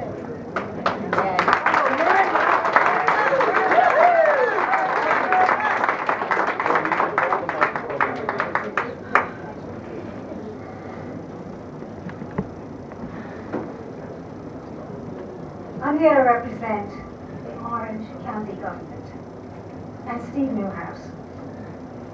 While you were beginning the meeting, and I'm very nervous because I'm very mad, and I'm trying to hold on to this microphone.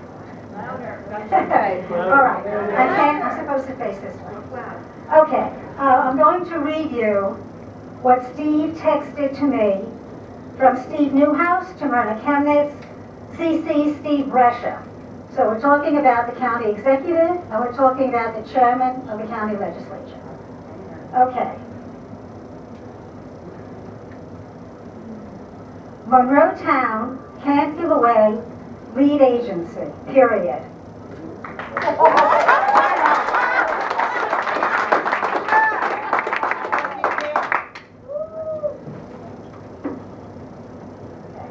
It goes on. The DEC still has to determine who is lead agency, and I have not heard of them deciding anything as to the status. So the town board could say they support being lead or not, but has no legal authority to do so. As to the sewer, we are over 80% capacity right now at Howerman. Is KJ or any community entitled to all the sewer they want? Question mark. I don't think so, period. It should be for the people already paying for the sewer rights. Them first. But that needs a legal opinion, period. As to forming a city, comma, that is a possibility, but that is a process itself. A city would allow the town to have elections, with everyone currently within its borders to vote, except those in the village of Kirs Joel, which would ease some tensions. Period. Keep me posted. Thanks, Myrna. Steve.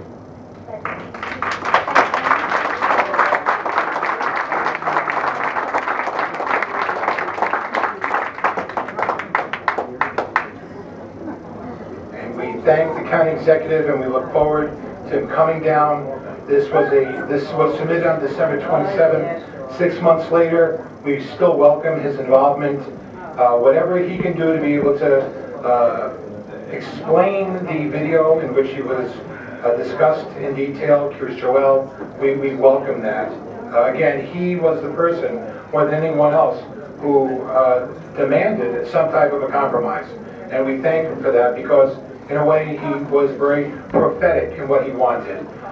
Based on that interview, it caused a lot of concern for me to wind up trying to figure out what to do next, since nobody else was doing anything other than more or less wallowing in an issue which wasn't going to be resolved. The DEC was supposed to do this on May 2nd. They decided, where are they? June 2nd? No, May 2nd. May 2nd they decided.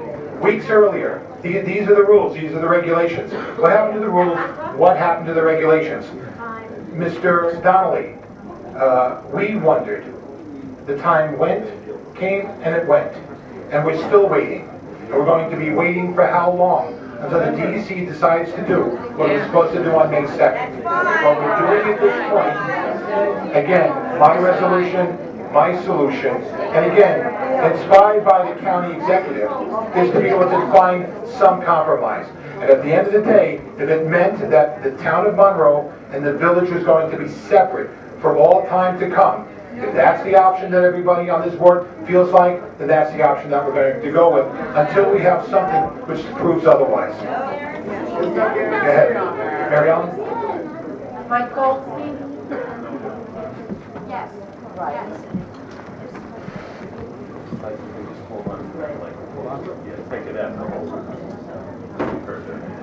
Good evening, Mike Goldstein. I agree that the block vote is a major issue. I really do.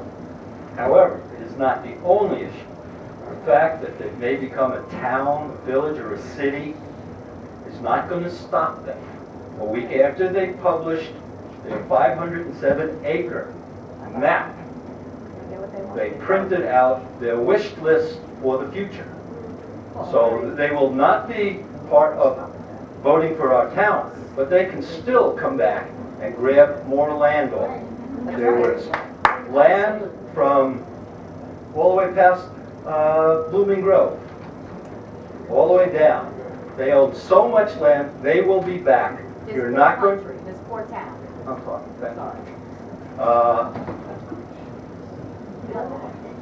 Maybe I thought, and that's what's going to happen. they will swallow this 500 acres if that's the deal. And after that, which won't take them long, they will be back and grab more. Thank you.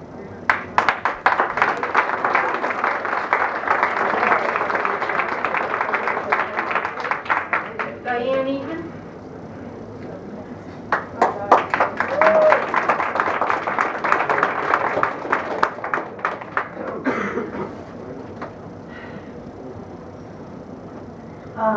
Before this Monday night surprise was sprung on us, those of us old enough to remember Watergate, remember the Saturday Night Massacre, which is what this reminds me of. You hit them when people aren't expecting something, and then you're surprised when you get this kind of reaction.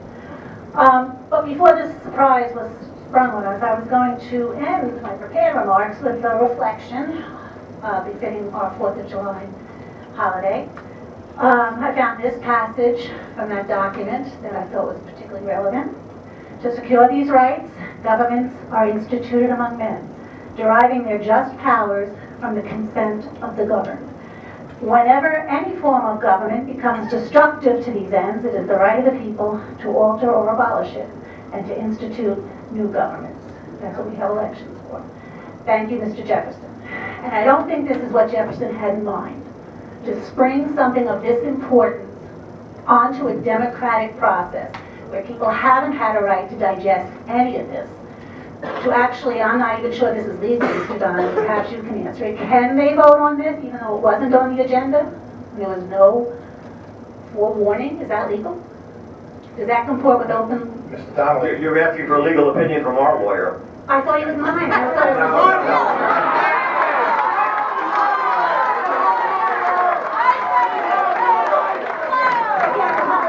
He's not here to give out a legal opinion, so he's not requested to by the board. Well, that says something, doesn't it? Again, apologies to Mr. Jefferson.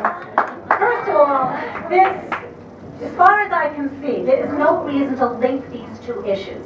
If divorce or separation was good in January, it was good in February, March, April, May, June, July, and yet nothing. Okay, now all of a sudden we see it, and in fact we're giving up something tangible, which is the request for lead agency. But something that is intangible, 2015 is what I'm hearing. It may or may not happen, we don't know, because the process has to take place. And again, it smells like a deal, and it smells like a dirty deal. And it just smells. You know, and there was no advance notice to the town, right? I mean, here you are springing it on us with 2 hours, you said you Ms. would get. Egan, Yes, sir, again, it's my time, but. I will give you additional time. Again, this was something which I composed. This is something which... No, Mr. Donnelly, about that. We discussed this, Council and I discussed this. Oh, I say, I was really, okay. Well, but I'm the one who brought it And to you the did in board. January, it was alive in February, We didn't March, bring it April. as a resolution, it was done as a letter to the mayor. It was not done as a resolution. So let's understand, it was simply done as a letter, All right, it's a of which distinction the without a public, difference, of okay? which many people said, you know what, it's never going to happen. Many people said they wanted it to happen. Many people in this room said that. wanted it to happen. And now we're making it happen, and those people are objecting to it. So No, please, you don't know what we're objecting to until you listen Mrs. to Egan, us. please, go Okay, ahead. first you have to listen to us, then you Egan, know what our you're issue is. listening to me. My issue is the linkage. I may think separation's a great idea, but I don't think, and I don't understand, unless it's some dirty, smelly deal that was done behind closed doors, why these two issues are linked, number one. Why was there no advance warning? Why the 2-hour rush? This has been on the table since January. Why, 2 hours before you get this, and Mr. Donnelly comes up with something, and now you want to actually ram it through tonight? That's unconscionable. That really is. I don't know. Like I said, I would doubt it's even legal, but I don't know, and I can't get opinion from somebody who's a lawyer. Salary I pay. Does this mean that the town of Monroe, which is a party to the annexation, has agreed ahead of time that when this annexation comes up, you're still going to be a party to it, because you are the town from which the land is coming? Does this mean now, after all these months of saying you couldn't take a stand, you couldn't say anything, now all of a sudden you're agreeing that it's a done deal? I'm not getting it, because what's in it for KJ if that's the truth? No, I'm just going to finish up by saying that I do implore the board not to act rashly, to actually think something through, to get the opinion from their constituents and taxpayers. There's no rush on this, except a self-imposed one that Mr. Dole's put on you, that I think it would be unconscionable for you to vote on this tonight.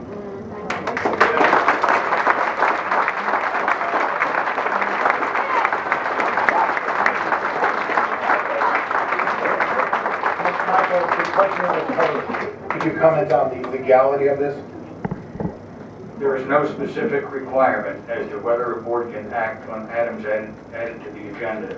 There is a statute, an open meetings law statute, halfway between open meetings and freedom of information law, which doesn't absolutely require, but encourages municipalities to have available on their websites, if they maintain them, all items that will be on for consideration at a meeting, including resolutions.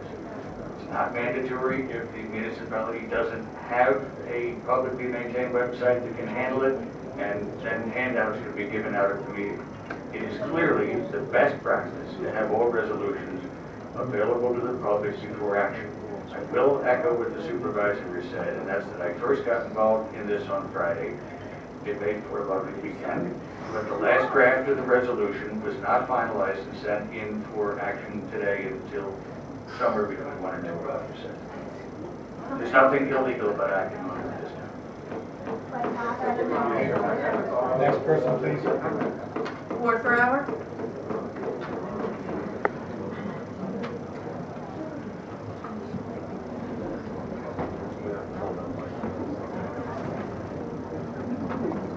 Good evening, Ward Brower, private citizen.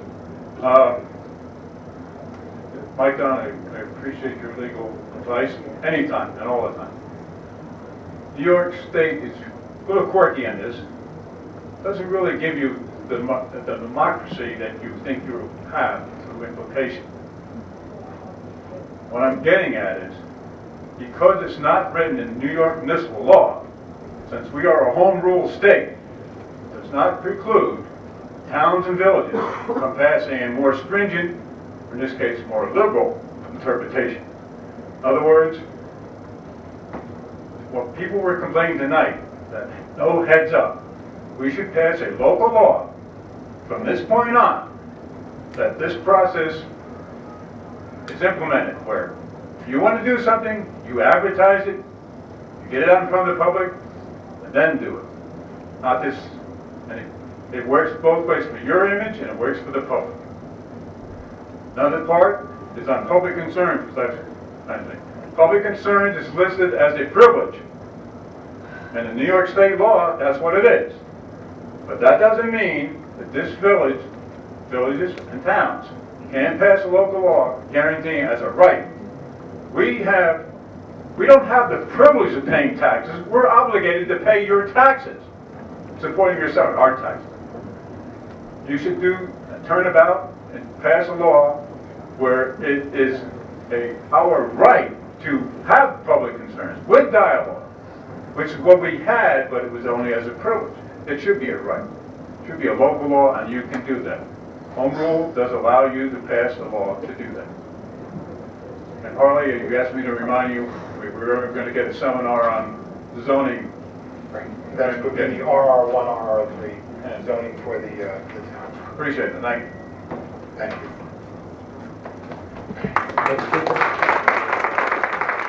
Michael McQuinn? Yeah, so let's hear from the highway patrol. Okay. Mr. Fasano?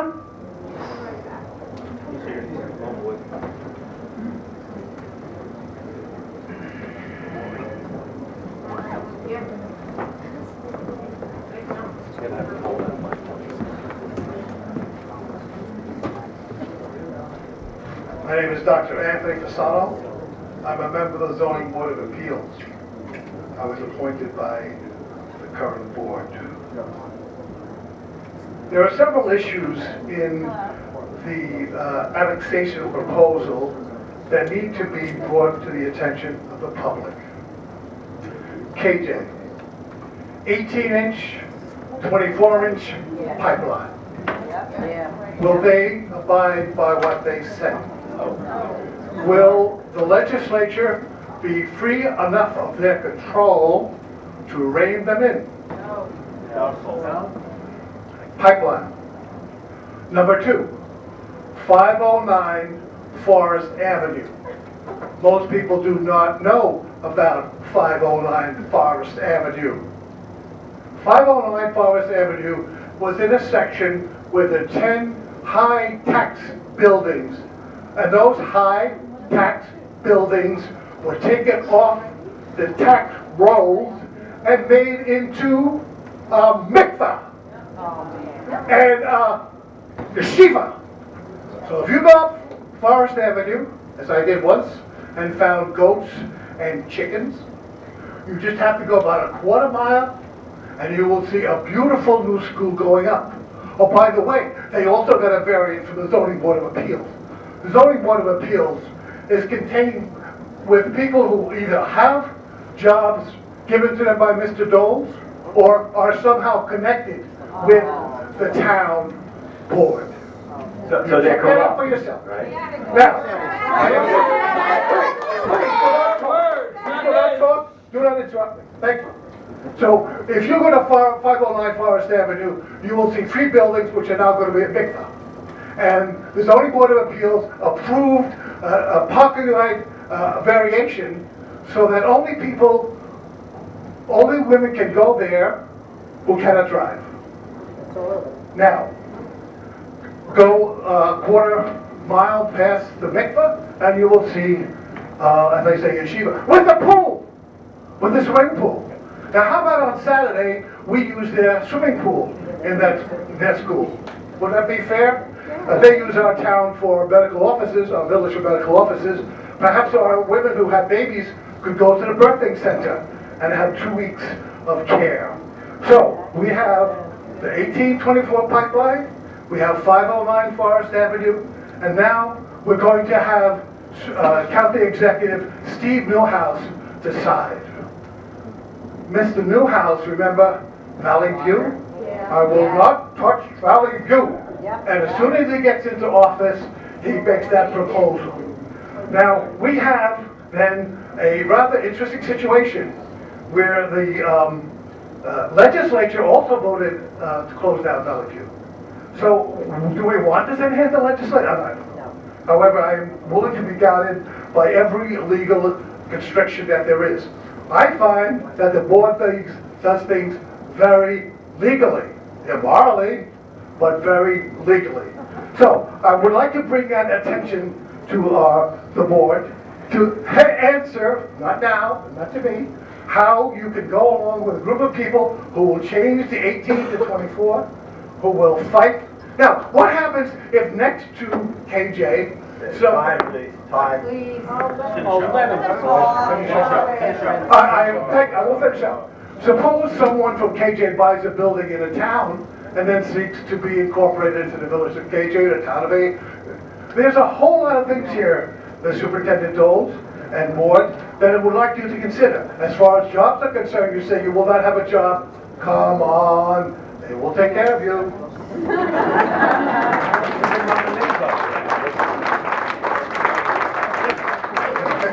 Are you here? Is Mr. McWaters here? Mr. McWaters, do you mind if it may?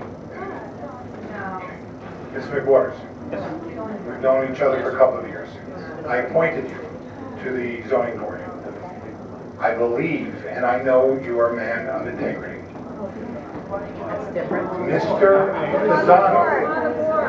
Pisano mentioned some type of malfeasance on the part of the zoning board members regarding an issue of 509 Forest Avenue. That somehow something was wrong there, that the vote was somehow contrived. Just said it. I did not say that. However, do you remember? Yes, I do, sir. Could you explain this and why it was voted and who voted to support it? The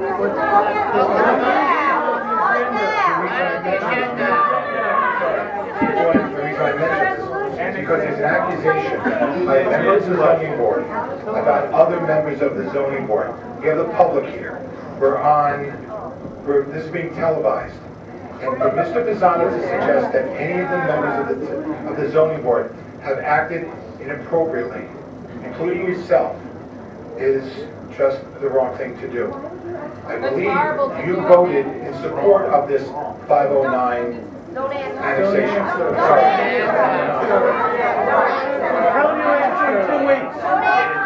It is part of the public record of the ZBA. I did vote in favor. There were a number of reasons why I did.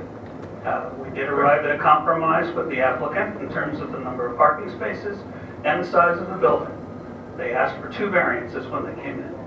One was for parking, because the women don't drive, there would only be men coming to pick them up. Cars would not be there while the women are at the bath. So we made some accommodations in the variance for parking. They wanted to utilize, I believe at the time it was 60% of the lot for the building. That would have been the second variance. We asked them if they would reconsider and redesign, and they did cut down the footprint. I believe it was to 54% or something of that nature. Given that, and also the fact that under federal law, for LUPA, there was no reason why we shouldn't grant them a variance for the use. So those are the 3 things that were involved. And I don't remember what the final vote was, but yes, I did vote in favor. Mr. McGuire, just one final question, if you don't mind, you don't have to answer. We have 4 board members here. In all the years that you were on the planning board or on the zoning board, have we ever asked you to do anything which was inconsistent with your oath of office?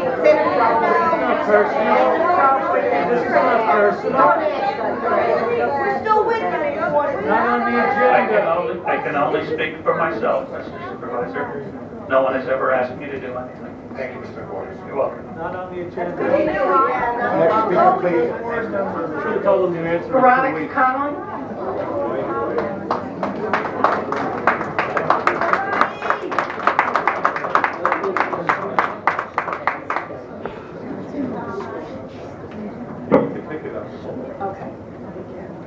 Good evening. I wasn't going to speak tonight. I was actually going to give you a break from your nuisance, Mr. Doles, but with your surprise bomb, as you typically do, I felt it imperative that I voice my opinion as a concerned tax-paying citizen. It seems that you guys typically do everything in the dark of the night. You bought a movie theater with no public comment or interest. A 507 annexation came through in the dark of the night with nobody knowing. Yes, I understand that was the village of Carriage Joel. What I want to ask, and now you're passing a resolution that if Mr. Allegro did not bring to our attention, you would have done in an executive session. We all know how this board works, okay? So don't pull the wool over our eyes. And as Mr. Ben Frieden was saying, treat us as if we're dumb. We are not. So I don't know. You're interrupting me. Please stop the clock, Mr. Burke. Please stop the clock, Mr. Burke. Okay, yeah. We're going to deal with the issues of this resolution. It is, sir. I'm getting to it. If you keep interrupting, I'm getting to them. If you be quiet for 1 second and let me speak. If you be quiet and let me speak. Ms. Connolly, I will interrupt you for a moment. We will give you the additional time. Once again, this is a resolution that I brought up, not the town board members. The town board Good, so then I'm directing it right at you. I'm directing my comment to you. Again, if it's the contents of the resolution, then please discuss that. I'm doing that, sir, but you're not giving me the moment. Now so you have the time again. Thank you very much. I appreciate that. So then again, you work in the dark and the night. You didn't even inform the rest of the board members of what your thought was. That's a little bit curious to me that you would do that, again, in the dark of the night. Mr. Donnelly even said that he's been working on this since Friday. So wouldn't you think it would have been proper to even slightly mention that in the agenda, that there's a potential resolution? Or is that your way of putting it under the carpet again to try to get something passed? We're not dealing with motivation, we're dealing with the issues of the resolution. This is, I am dealing with the issues of the resolution. Do you support this resolution, or do you not support the resolution? I'm getting to that. Stop my time, please. If you do support it, whichever way, again, please. I know you like to interrupt me because you don't like to hear a strong woman speaking to you. No. That's okay. Oh, yes, sir. Yes.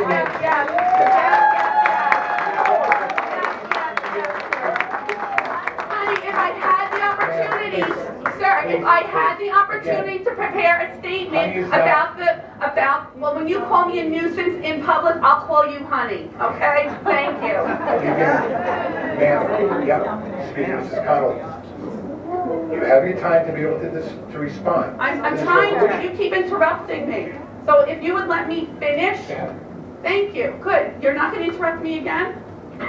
You're going to stay on this subject of this resolution. I am. The subject of the resolution is that you tried to do it in the dark of the night once again. That is the subject. And you know what? I'm just going to go back to my childhood a little bit. When I was a child, I used to love flipping baseball cards. You know, I had a lot of them. I collected tops, flip them as trading cards. This town is not a trading card that you can just flip in the street with the people over in KJ and trade us off. We are not that, okay? 507 acres of property is the deal that you have made to get your election, Mr. Doles. I know it. Dip. I'm sorry. I don't care. I'm going to stop my time, please. This isn't a discussion. This is staying on point, or else. It is. I'm staying on point. I'm going to ask you to sit down. No, I'm not going to. I'm entitled to 3 minutes. We will adjourn. If this is Then adjourn. I'm trying to. I want to make sure that you. I would like to hear what she has to say I'm trying to. regarding this issue. I'm giving it to you. It's important that the board members hear what she has to say regarding this issue. You done? Are you going to continue? I am, but you won't let me finish because you keep interrupting me because you're trying to avert the attention of what I'm trying to say, to deflect it off of you. Your typical MO supervisor. Okay? Mrs. Connolly. There's a resolution that's before us. I understand it. I understand It's for it. the purpose of discussion. It is, and I'm Not to discuss discussing. all of the collateral issues, to discuss the issue. But the collateral issues of what caused the resolution, sir, like can you not read the bigger picture, or are you only tunnel vision and can only see what you put in front of your own face? Okay, good. So I'm going to try to continue on the issue if you stop interrupting me. You need to stop. Yeah, put that back. Thank you. No. Stop it. Okay, excellent. Thank you. But my time is running out because Mr. Doles is, you know, whatever.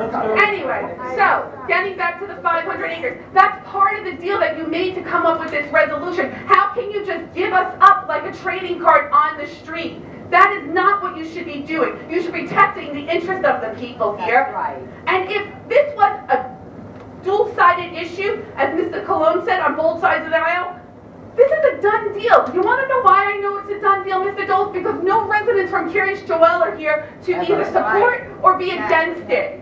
So what's that to say? That speaks volumes. We're the only ones here. Why are they never here, sir? Why? They're residents of this town. How come they're not here? Because everything is sewn up into a gift package that you're giving them. You are giving us away. And they never have to answer. That's right. They operate. Yeah, really. Does the work, so. I am against what you are doing. We are not a package to give away. 507 acres is not part of the deal. As someone had stated before, if they want to become their own town and city, withdraw the annexation petition and leave us the hell alone.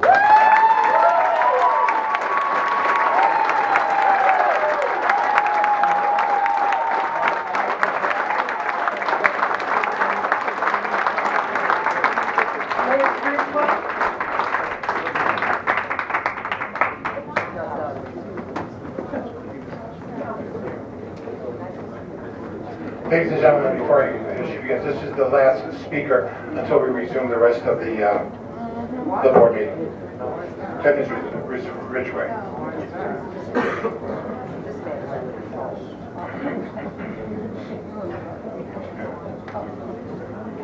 Okay, so I wasn't going to speak tonight, but I didn't know this was coming up tonight, so I wanted to just make a few notes here and address the board. Mr. Doles was talking about his January letter, which we all remember, we all read, and we all know that he suggested that Cyrus Joel become their own city. They have to request that. Now you're requesting a letter that they be separate from us again in this letter. And you said you're going to start a lead committee? Yeah. You were also going to start a blue ribbon committee. I don't know what happened to that. You were also going to put all these documents on a website for us to keep track of. That never happened. Mr. Burke, he says that he thought this was a good idea way back in January. And what have you been doing about it since then? If it was such a great idea, have you been working on it every day diligently for the past 6 months? 7 months? I don't think so. I've not heard it in any of the board meetings. I don't hear anything being done. I hear a lot of stuff going into the funnel, but nothing ever comes out the other end. There's never any answers. There's never any resolution to anything. There's never any suggestion on how to do something that will alleviate all of our stress that we've had to live with since before the election. This wasn't on the agenda, but somehow it's encompassed the entire meeting.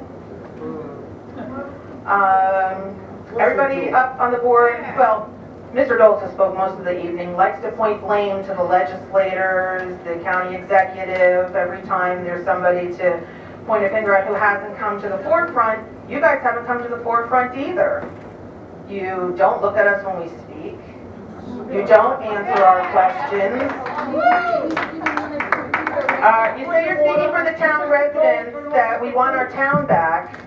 So if they secede and become their own entity and can't vote in our elections anymore, how is that going to reduce the impact that that village has on our daily lives with the traffic? There's no entrance or exit ramp in or out of the village of Kairos Joel. I have said this ad nauseum. They use the residential streets in and out, speeding. It's trucks with speakers. I mean, it's outrageous. And nobody does anything. There are commercial vehicles, the buses. There's no way in or out. But you're going to make them their own community, their own town or village or city, which, where are they? Like Connolly said, where is the village of Kairos Joel? I've never heard any of them speak. Why is Mr. Petlin, the superintendent of their schools, their speaker? Why do we never hear from the village leaders? Where are they? Why aren't they making this recommendation? Why are you making it? Why are you speaking for us? Why are you saying they're going to become their own entity because you wrote a letter and you're going to give them 507 acres? Doesn't that go back to the $25,000 each one of those annexation property owners is supposed to pay for this pipeline? Is that what you want to get them, their pipeline? Is that what this is about? You're not speaking for me. And I don't think you're speaking for anybody else in this room. Thank you. Thank you. Thank you very much.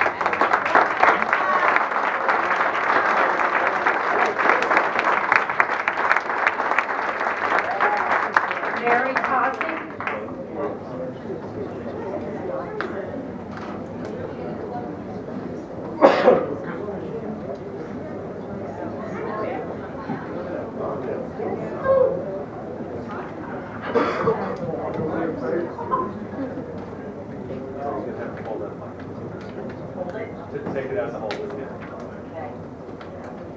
I'd just like to share with you how offended I am that you brought this resolution tonight without it being on the agenda. I spoke with you during the Citizens Caucus about the need for government to follow rules and serve the people. Tonight at 6:30 I showed up. Specifically, I was talking about the DEC needing to follow the timelines regarding choosing a lead agency. You just kind of threw up your hands and didn't quite know where to direct me in that area. And now tonight, you have set up public comment. Before tonight, you've set up public comment to only be allowed on agenda items. And then without notice, you put a controversial resolution on the agenda. I'm not even sure if it's really on the agenda or at least brought it before the board. You are 100 times worse than what I think of the DEC at this point. Shame on you.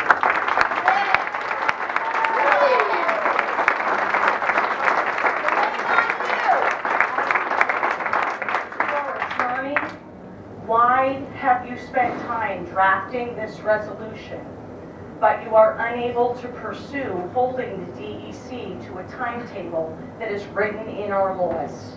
Shame on you too. I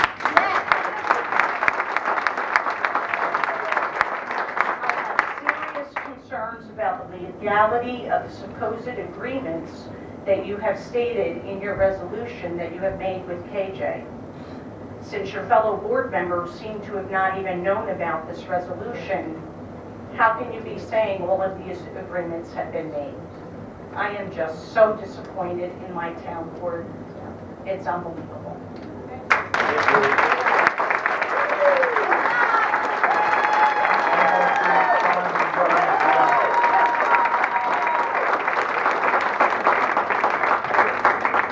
You folks have the right to be able to hold the board, criticize the board. However, you do not have that right.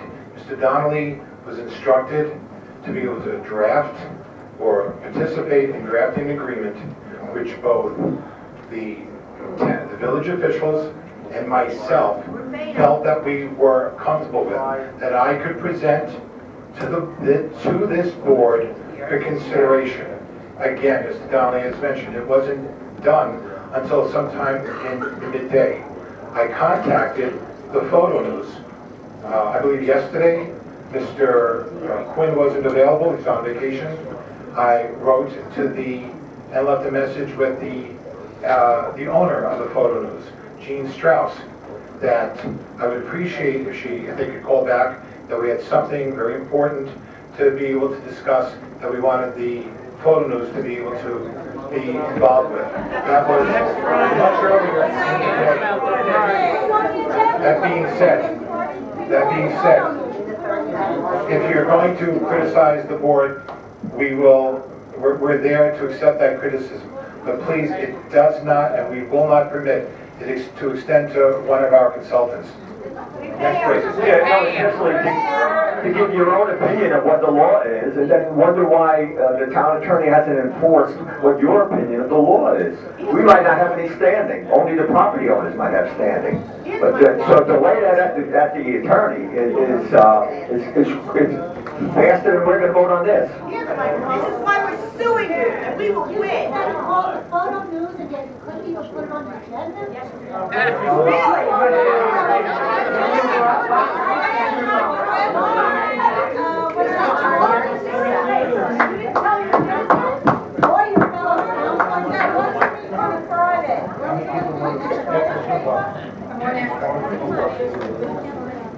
Good evening, board. My name is Andrew Buck. I've been a resident of Monroe since 2005.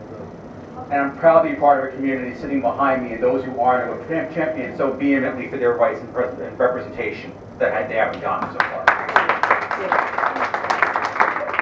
It is concerning to me and to everybody who's spoken before me that if you've truly just come up with this proposal, that we're presenting it tonight and asking for people to act on that immediately. It's either completely disingenuous to the citizens of this community, or you're really out, as many people have said, to slide something under the carpet without transparency for the community. So that's definitely not transparent government. I note that we have no representation from anybody at Curious Joel, so I think that speaks volumes to how authentic this agreement happens to be, or that they're actually in agreement and have actually done something or will commit to what you're saying that they will do. So there's 3 points I would like to make. One, this does not address the annexation of 507 acres into Curious Joel. 2, it does not guarantee that Curious Joel will vote in favor of the referendum or in favor of this, or that they will abide by it. And if they do not, we have lost our DEC status. You will have given it up. And there has been no transparency for years, almost from inception, into what Curious Joel does as far as public meetings, village affairs, and nothing posted on their website. In fact, they don't even have a website. So there's nothing that actually tells us or gives us confidence that KJ will act in anything other than their own interest. True. So they've had an option since 2003 to become their own town. They've ignored it because it's been too convenient for them to be part of Monroe. For that to change now, I don't see that happening. So for the people close to the affected land, this provides absolutely no representation and no relief to them. And I believe this should be put to a referendum rather than to sit here and to have the board vote on it this evening or to try to slam something through. So according to Ms. Beams, I had the last public comment. So I'd like to thank Mr. Doles, Mr. McQuaid, Mr. Cologne, and Mr. Burke for the time. If we hadn't been here to challenge this, probably this would have been voted on without public input. So I just want to say thank you for selling out Monroe. Yeah.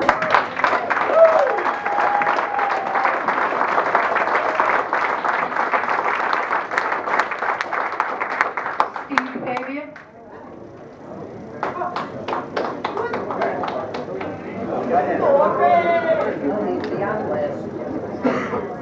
Thank you.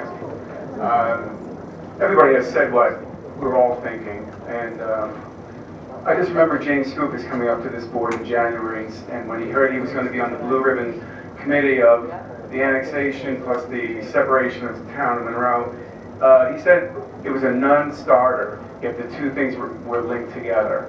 Okay, this man doesn't even represent Monroe, but he at least gives his opinion, and you know, he also wrote a nice letter in the paper this weekend, sort of comparing this to, let's say, if the Bronx runs out of room and they need more room, they can just go into Westchester and take some land from Westchester. It's like the same kind of thing. So if you want my opinion or our opinion, I think you know already what our opinion is on this annexation. Is it good for the public interest?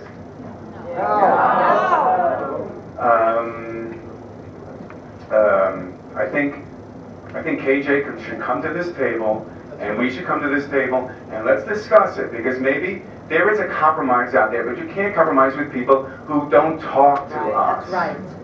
Okay, so why don't you do that before you resolve this tonight? Thank you. Thank you.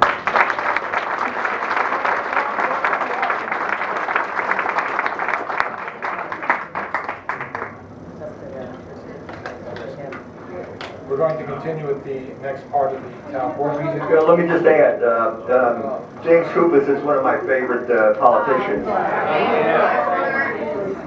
And he wrote The My View, which we've all read. And it tells how KJ has never, the only time they've talked to them is at attorneys, at court.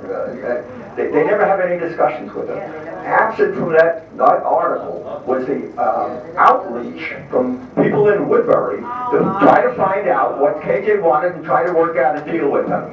That was missing. And also, one of our local people had an opportunity to go over to talk with some of the leaders in KJ, and maybe they could have discussed this matter, and that person didn't want to go. So the dialogue is missing, but it's not missing just because KJ doesn't want a dialogue. There's a lot of people that don't want a dialogue with KJ. Ladies and gentlemen, we're going to continue with the rest of the meeting. We're discussing the motion that we have now will be responded to when I introduce it at the end of the meeting. We have a couple of things to go through. It shouldn't take long. That being said, gentlemen, we're going to return. Gentlemen, we're going to do this, the approval of the minutes. We're going to do the approval of the minutes for May 23rd. I'll make a motion to approve the minutes. Do it now.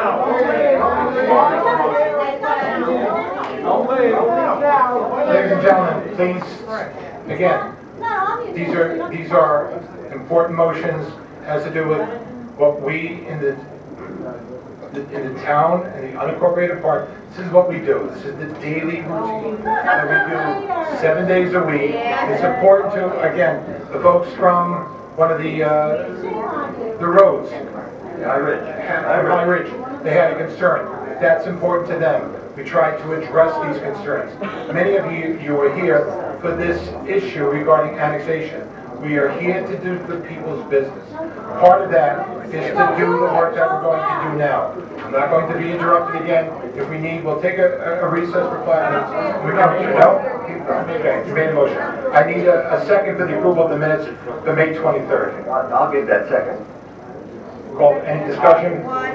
Call the question? Aye. I abstain.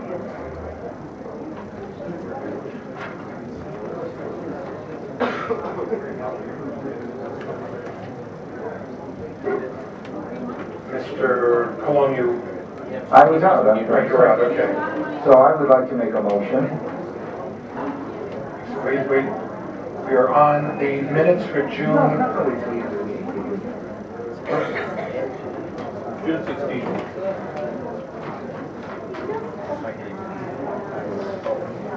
We're on the minutes for June 16th. We can set them over. That was Doles, McQuaid, Burke. I'll make a motion. Yeah, I'll second it. Do you want to hold them over? Basically, they were right, I just had a motion. Go ahead. Go ahead. Well, Doles, McQuaid, and Burke were there. You said the minutes for June 16th. Aye. June 16th. Rick, you want to do it?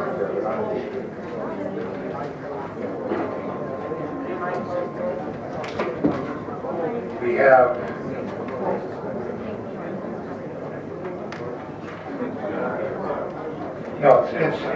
upcoming meetings and announcements. Under upcoming meetings and general announcements, today is Monday, July 7th. We also have a planning board meeting at 7:30. I don't know if that's a televised board meeting or a workshop. However, as you folks are aware, we're televising the planning board meetings, not the workshop sessions. We also have a Conservation Commission at 8 o'clock on the 16th. Our next town board meeting is on the 21st. We have a ZBA meeting on the 22nd. Moving to August, we'll suspend that. However, there was also a discussion about this is not on your agenda.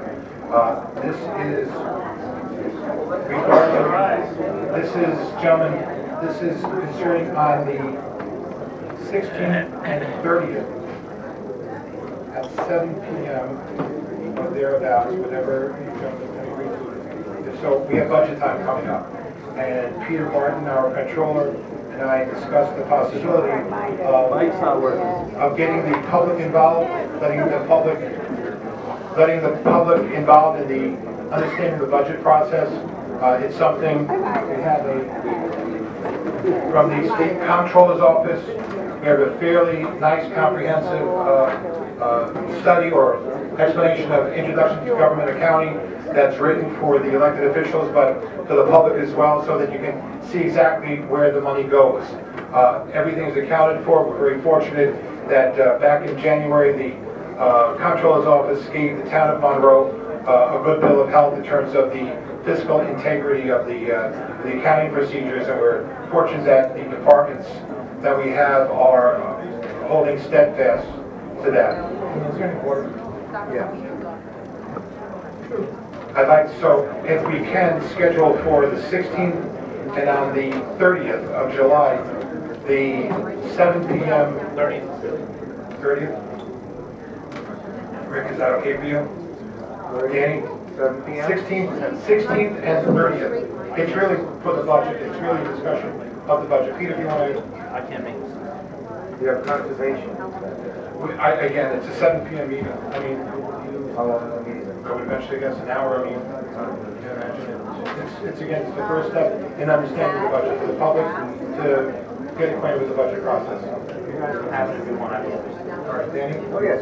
All right, so let's schedule at the Senior Center for the 16th and for the 30th at 7 p.m. at the Senior Center, and that's for getting familiar with the budget from the town's board's perspective and the comptroller and to the public.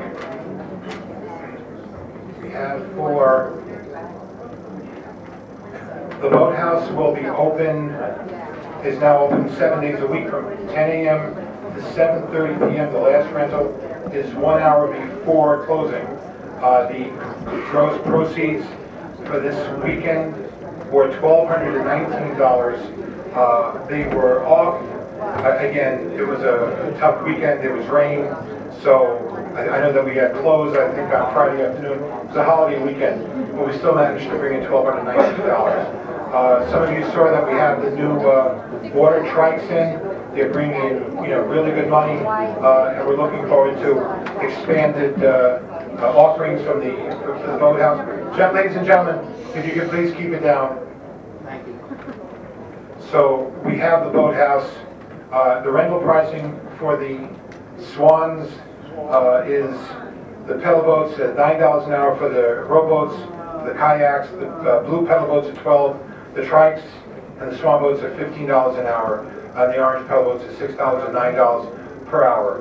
Some of them hold anywhere between the kayak up to 5 people. Is that online? Are those prices online? It's a good question. I don't. We should put them online. Okay. On your website. We have for Walton Lake. Our engineer will be examining the Walton Lake Dam and spillway, including the town's wire and screening. Originally, these were installed decades ago to contain the carpet in the lake. Councilman Burke is more familiar with this than I am, so Mr. Burke, is anything you'd like to add to this regarding Mark Etzel? No, I'll stay with Mark Etzel, and we'll make sure that people that are on that committee are informed of it too also. Mr. Burke has been working with Andrew Lawrence and a couple of other people from the Walton Lake community to try to get this done. It seems to be a chronic problem that's just gone on and on for years. So we thank them for their efforts. We have the Citizens Caucus at 6:30. Moving to special laws, we need a budget resolution to pay the bills. I'll make a motion to pay the bills. We need a second. I'll do the transfer. I have, unless. So a second? I need a second. I'll make the second. Call the question. Aye. Aye. Nay.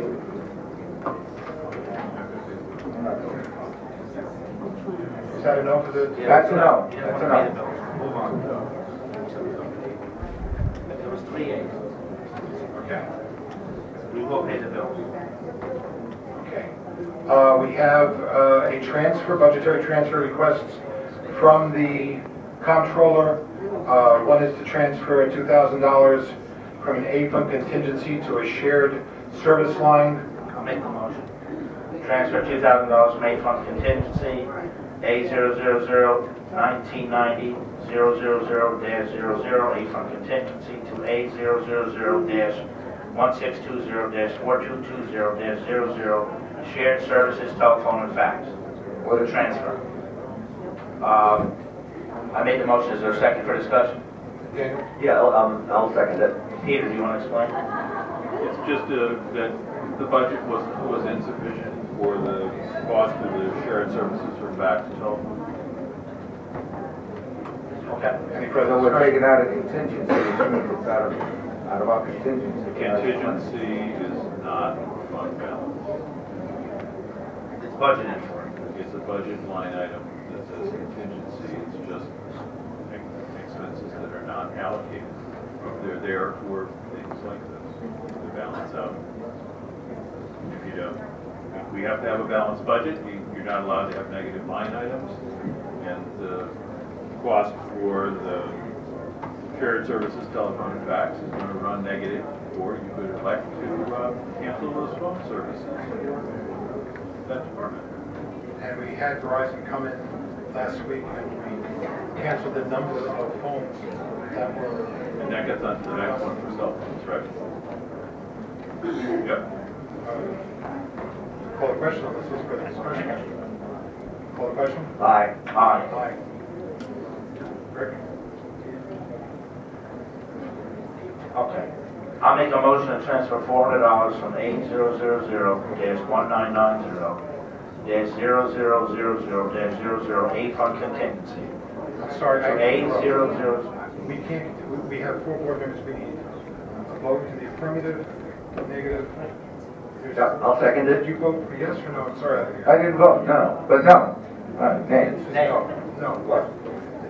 It's three votes to one to transfer the money from A fund contingency to shared service. So it passes. Okay, I didn't have a fourth, I didn't hear the fourth. He didn't say. Okay. Can I finish my Transfer motion? form. I just said it Can I now. finish my motion? You didn't let me make it. Right, but now I said. There's confusion. Is there confusion over? Can I finish? A fund contingency to A000-1620-4221-00 to shared services cell phone.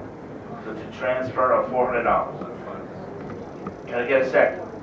Second that. Any discussion? Peter, do you want to explain it? You added one employee in shared services. And Okay. they have a cell phone, so now we have two, and we used to have one, so we need one. Very good. Call the question? Aye. Aye, and thank you, Peter. That's 4 ayes. And We have a fund balance appropriation. I can make the motion. Okay. I'll make the motion to loan $5,000 from the B fund balance to Water District 2 to replace the district booster pumps in Water District 2. The money will be paid back to the town, to the B fund. Correct. Peter, this is one of the Do smaller. I have a second for the discussion? I'll make that second. Purpose, discussion? Yes. So this is one of the smaller water districts. However, there's again, as we see, there are problems. We were up there the other day, Peter, myself. Well, that was the electric strike. Right, but that was because of a lightning strike. But these things are susceptible to just. Well, yes, in this particular case, it's because of the age of the system and the booster pumps that we knew were marginal, decided that they were going to go up the coast, so we need to replace the booster pumps. What is the problem? Call the question?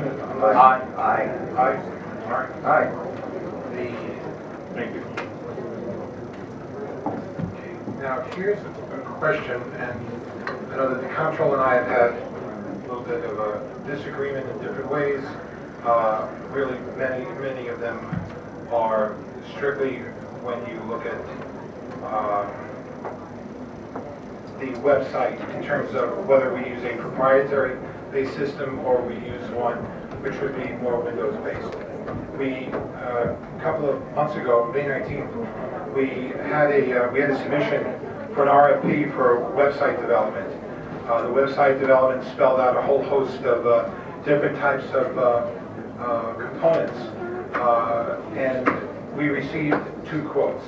One was for a substantial amount of money, I believe it was $60,000, and the other one was for approximately $10,000. The system for $10,000 is from a company called BAS. BAS is a municipal, this is Business Automation Services. They're located in Clifton Park. BAS is a company which has a footprint throughout most of New York State in municipal accounting, municipal building software.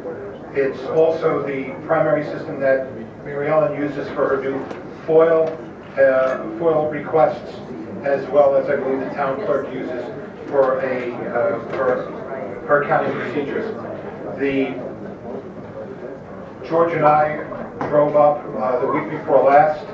We spoke with the folks to best illustrate what BAS will be doing for the town of Monroe. The board approved this.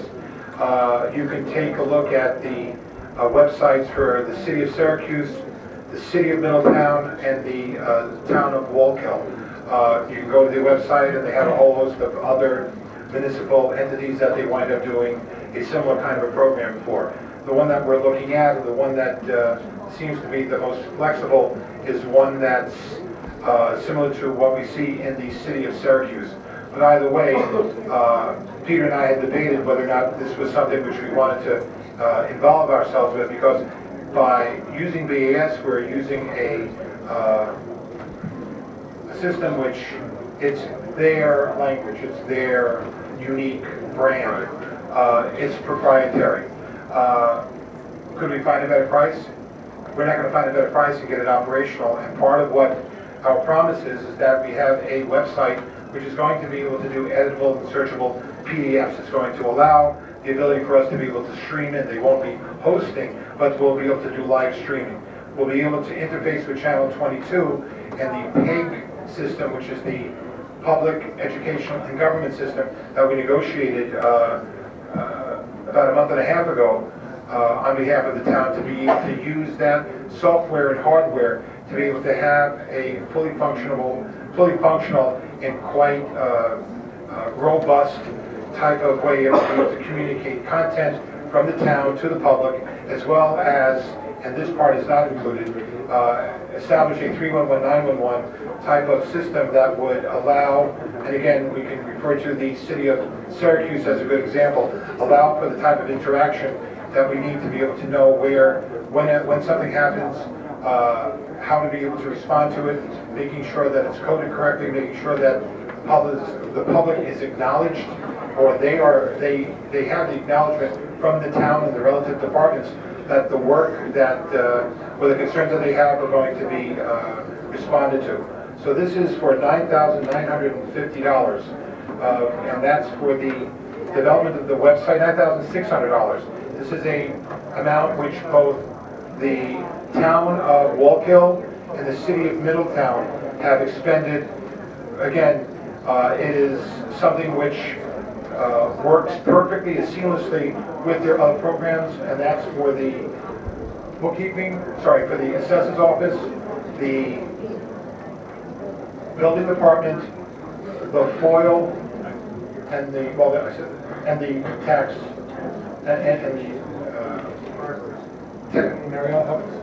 We use it for the building department, the assessors department doesn't use that, they use their own the county. Town clerk, FOIL, tax, building. Okay, that's it right now in the town. Mr. Supervisor, if I may, at the meeting last week, there was that vote for 30,000. I think there was some confusion that we were voting to pay 30,000? No. So this is something else? No, this is part of... I'm just trying to clarification. That was part of the amount. The original amount was $30,000. If we decide to go with two additional components, one being the mobile applications, which we found out we don't need, because according to the people that use a similar part of that application up in Wallkill, the way that we are responding to in a tablet type of application using our iPads is actually easier to use than the Android-based system, which... I'm just trying to bring that up, so there was confusion out there, and I'm just trying to straighten it out. So that part... As well as myself. That part would be approximately $5,000. I don't think it's appropriate, because we already have the tablets, and the tablets have proven to be, the iPads have proven to be easier to use than the Android system, which in this case BAS is dependent on. Would we, and I'm just bringing this up, would we be able to put this out online for people to look over and vote on it? In other words, let the public in general take a look at it? Well, the public can take a look at it by going to either the city, and I mentioned this in the previous weeks, go to the city of Syracuse, the town of Wallkill, or the city of Middletown. So the websites are out there, BAS. That's the same way when we've already adopted their platforms for different departments, and as we're already using it. Again, BAS is the leader in this type of automation software systems. So to go out and get feedback from the public, well, the public has had the opportunity to be able to look and see what BAS does for not only municipalities that locally, but also throughout the state. So by us using BAS, though it's proprietary, it allows us, and I'll use the term dump, all the data that we have directly into the website.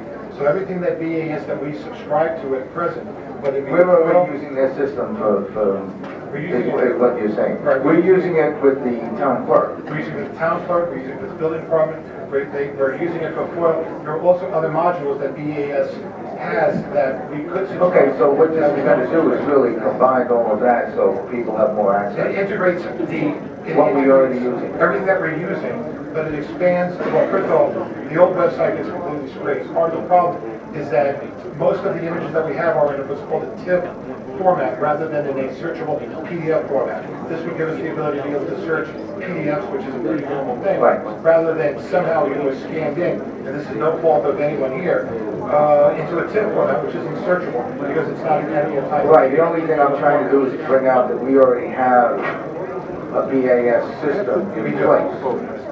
So this is furthering it along. We have the system in terms of the modules for the specific departments.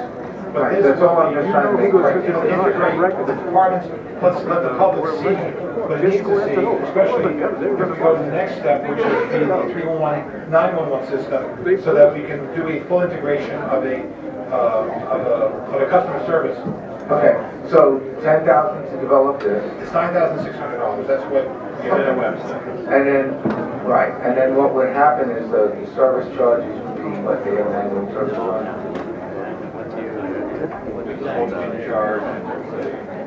It depends on the bandwidth, how much bandwidth we want to use. For example, ladies and gentlemen, if you can keep it down, I know that this is fairly, no, I'm sorry, we're trying to conduct the town business.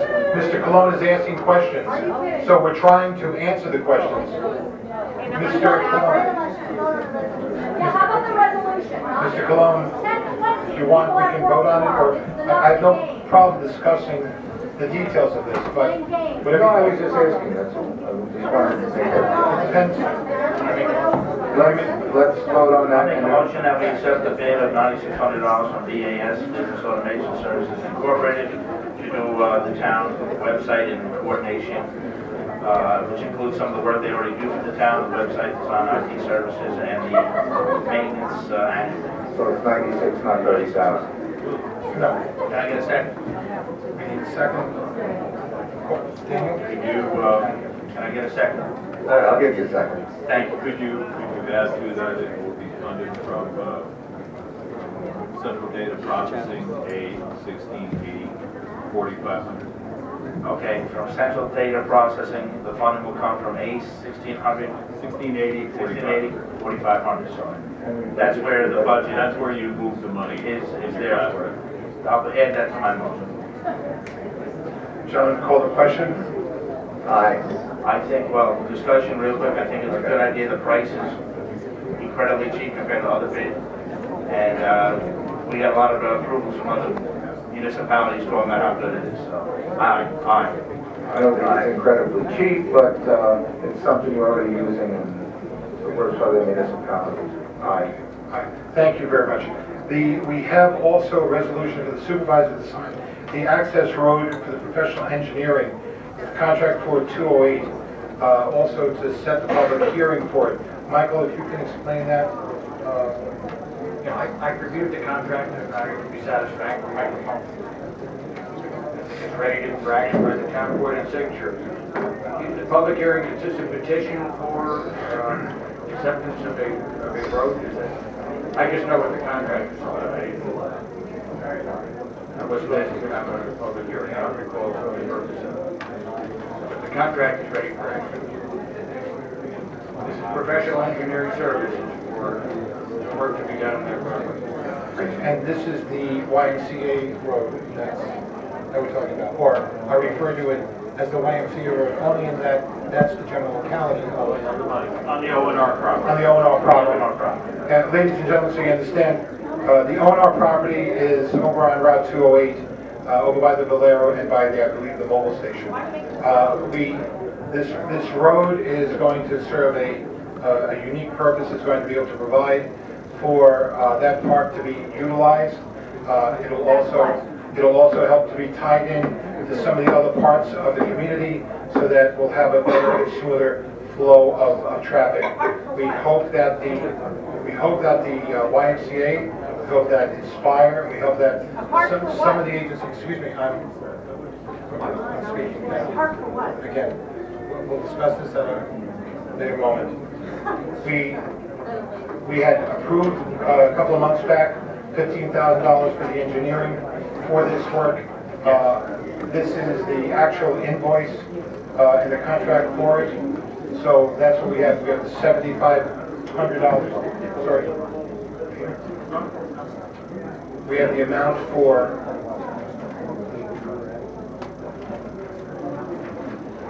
$8,000. It was an $8,000 invoice. It's an $8,000 invoice, which is part of the $15,000 that we approved for the project itself. That's for the engineering part of the park and for the road. Gentlemen? I'll make a motion that we allow the supervisor to sign the access road professional engineering contract 208. I'll second the motion. Shall I call the question? Nay. Aye. Aye. We have, by the way, and so these are the topographical maps. Again, we could not incorporate them into your package. So if you don't have a copy of them, my apologies. If you need one, please, Daniel. This is for, we've already voted. We have the next is the approval of the next is the approval of the town of Monroe Highway Department to put a stop sign at the intersection of East Crossman and Walden Terrace. I'll make the motion that we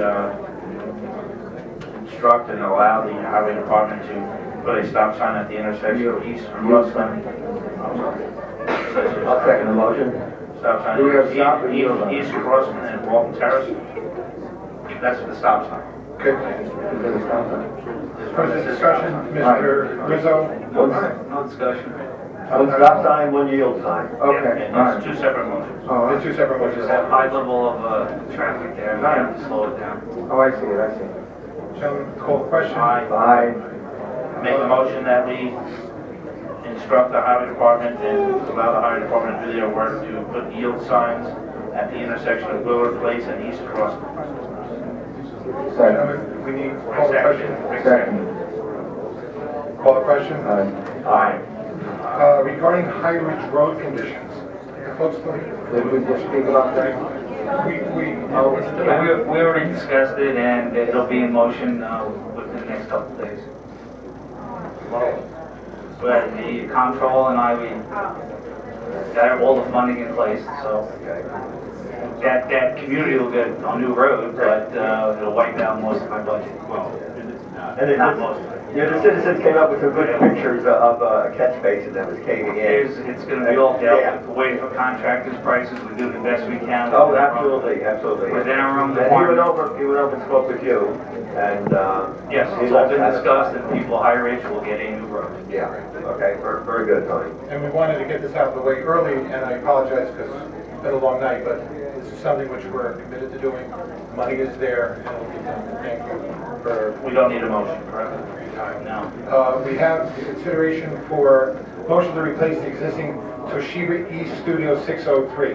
This is the town's main photocopy machine, as well as all of the other types of reproduction work that we do on a limited substrate or limited paper size, anywhere ranging for card size all the way up. I believe the largest size is 11 by 17. So this is a motion to replace the existing Toshiba E603. Peter, do we have the... Yes, it's Konica Minolta. Right. You have it? No, everything but that. It's a Konica Minolta Biz Hub that will allow, first it incorporates color, it has software to create scannable PDFs. So it's moving forward in the direction that you want to go with your development on the website and the creation of the documents that you want to have that will be searchable for town records. There are two proposals there in terms of the number of copies. I would recommend that you go with the $470.42 per month, which has unlimited copies. Given that what this machine is capable of doing, I can envision that you will be making some brochures and other things that you want to put together.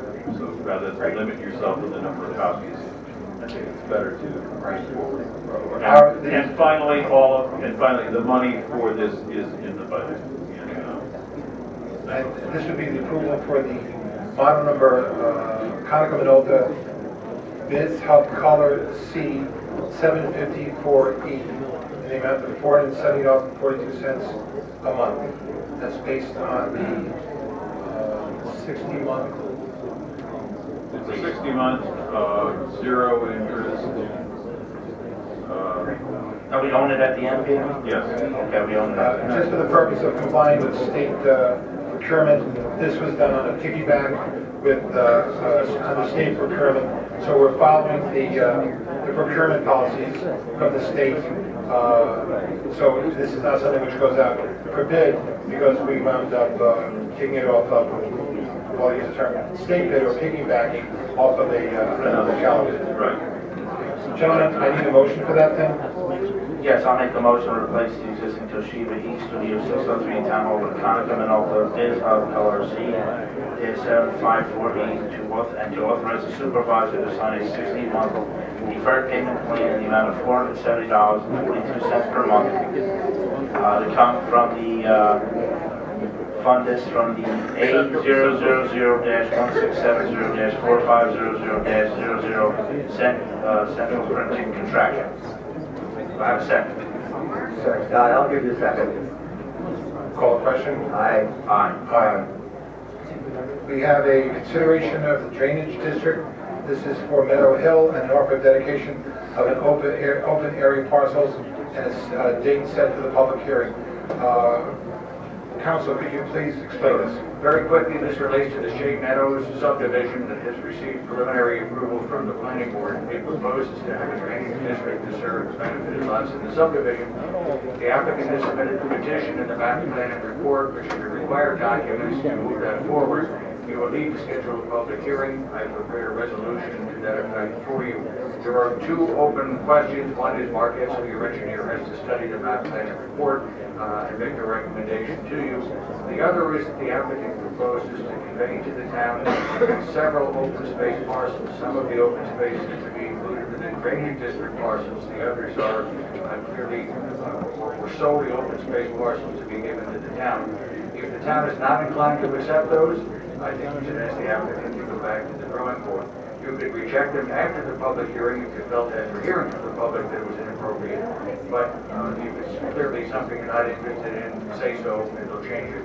But as presented, they will be conveying open space to the town of Monroe. So this is a motion to set the public hearing for consideration for the creation of the drainage district and the open area parcels. Gentlemen, would you like to set a date that would be convenient for all of you? If you want to use that Wednesday, if that's permissible under scheduling requirements, that would be fine. I don't think it would take that long. It's What Wednesday is this? The 30th? Well, the 30th, well, How many days do you need to notice it? Michael? It's either 5 or 10, but you have time. So, One of you said you couldn't make it. well, when did you make it the 30th? The 30th? Yes. The 30th, all right, so let's schedule for 7, No, you can't. 7, Because you already have a budget meeting. 6:30, 6:45. 6:30. Make it 6:30, give it to the public at least a half hour. So 6:30 for the public meeting, for the public hearing. I'll be running. Rick, is that okay with you? I'll be running a little bit late on that. What date? The 30th, July 30th. Keep it at 6:30 on Sunday. Okay.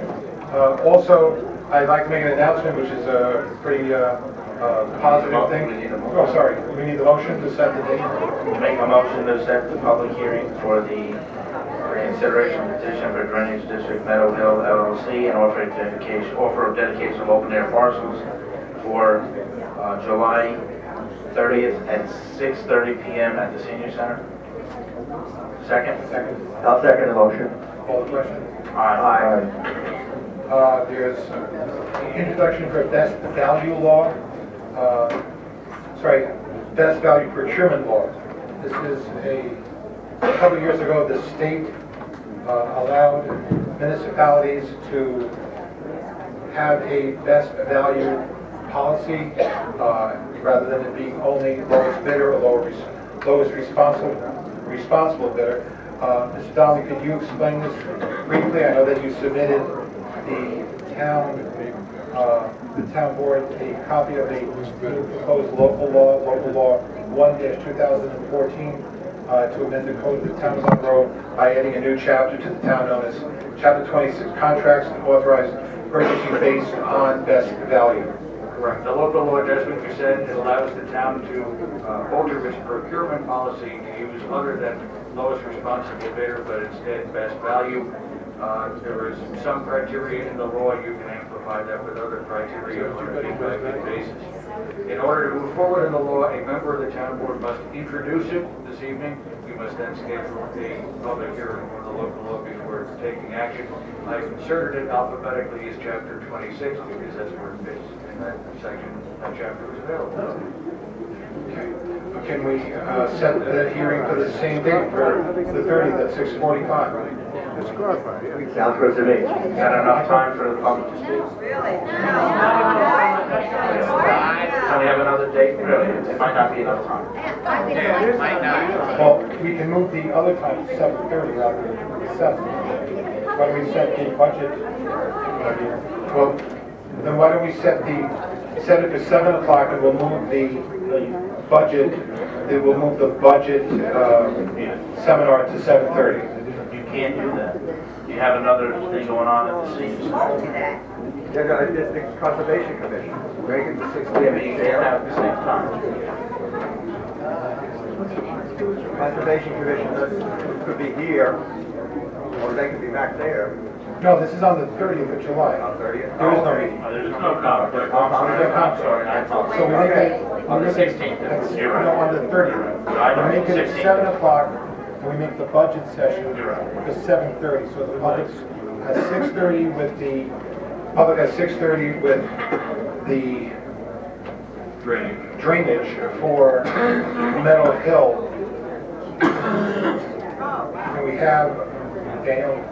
Sorry. We have for 7 o'clock the best value procurement public hearing, and then we'll have for 7:30 the budget workshop. I can make that. That's good. I was wrong. It was the 16th where there was a comment.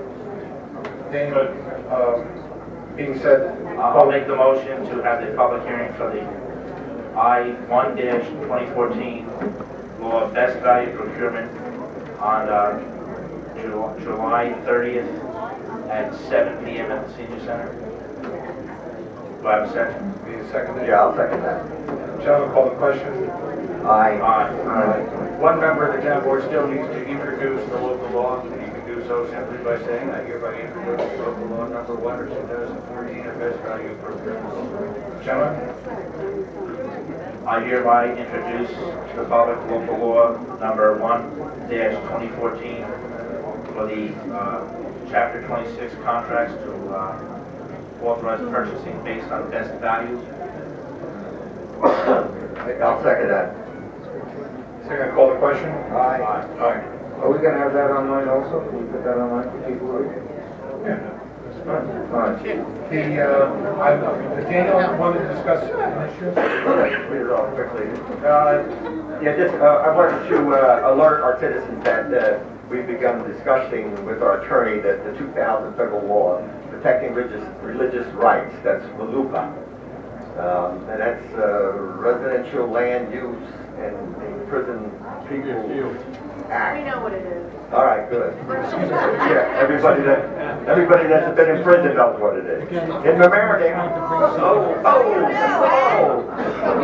Maybe other people don't know, but he's trying to come up.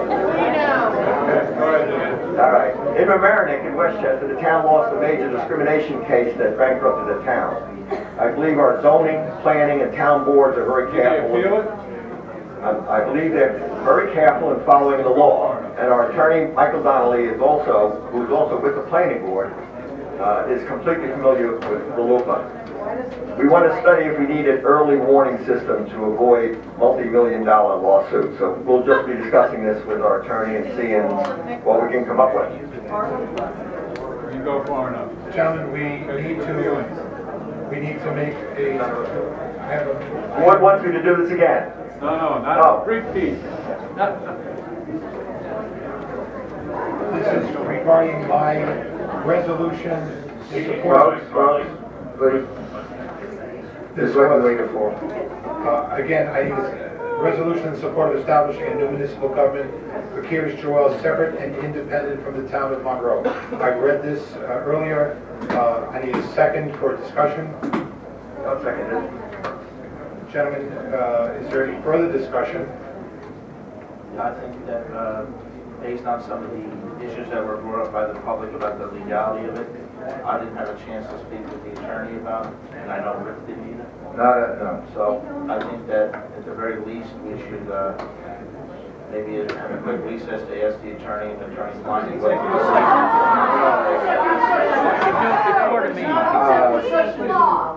Attorney Klein. No, it's not. You can't do that. I feel... I said if we can. You don't have to, John, you don't have to shout, I can hear you. Let's ask our attorney. It's just open Executive session, it is a proper item if you wish to receive the advice of your attorney. Oh, okay. before taking that. There we go. Is it open for discussion at this point? No, I'm just asking if we can do it so I can... Based on, at this point, I don't see how we can approve this in any way. We cannot approve it. I feel that all of us, and the supervisor put this out together with the attorney. We haven't had a chance to look it over. We're putting out a precondition for something else, and I don't see how at this point, without having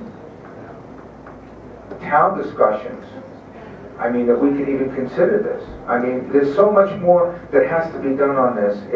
It's too much of a contentious issue in our community for us to decide and put this out, no matter how long it is.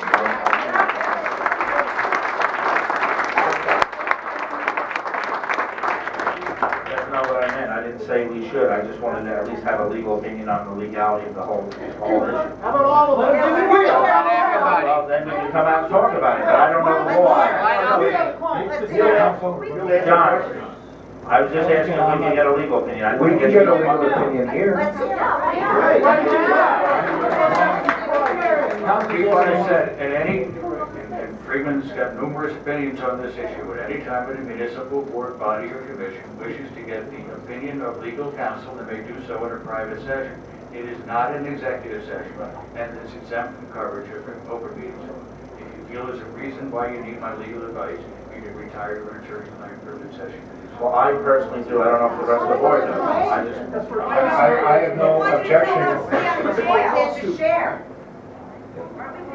Aren't we the taxpayers? I think we should step into the back room and I find don't an know about attorney this session. till late time, and I just want to ask the attorney a question. Is that okay with anyone? Yeah, No, it's not okay. We want to know. I need a legal opinion. I don't know the law. I'm not a lawyer. Yeah, you can make the motion. I'll make the motion so that we can, so that Councilman McQuaid can talk to council, or any of the councilmen can talk about legal issues regarding this resolution regarding the establishment of the town of Kiris. I'll second the motion. All right, and then I'd like to add, I think we'll be coming out as quickly as possible. The crowd is here, they want to know what's going on. That's fine. That's fine. Okay. Aye. Aye. Nay. Gentlemen,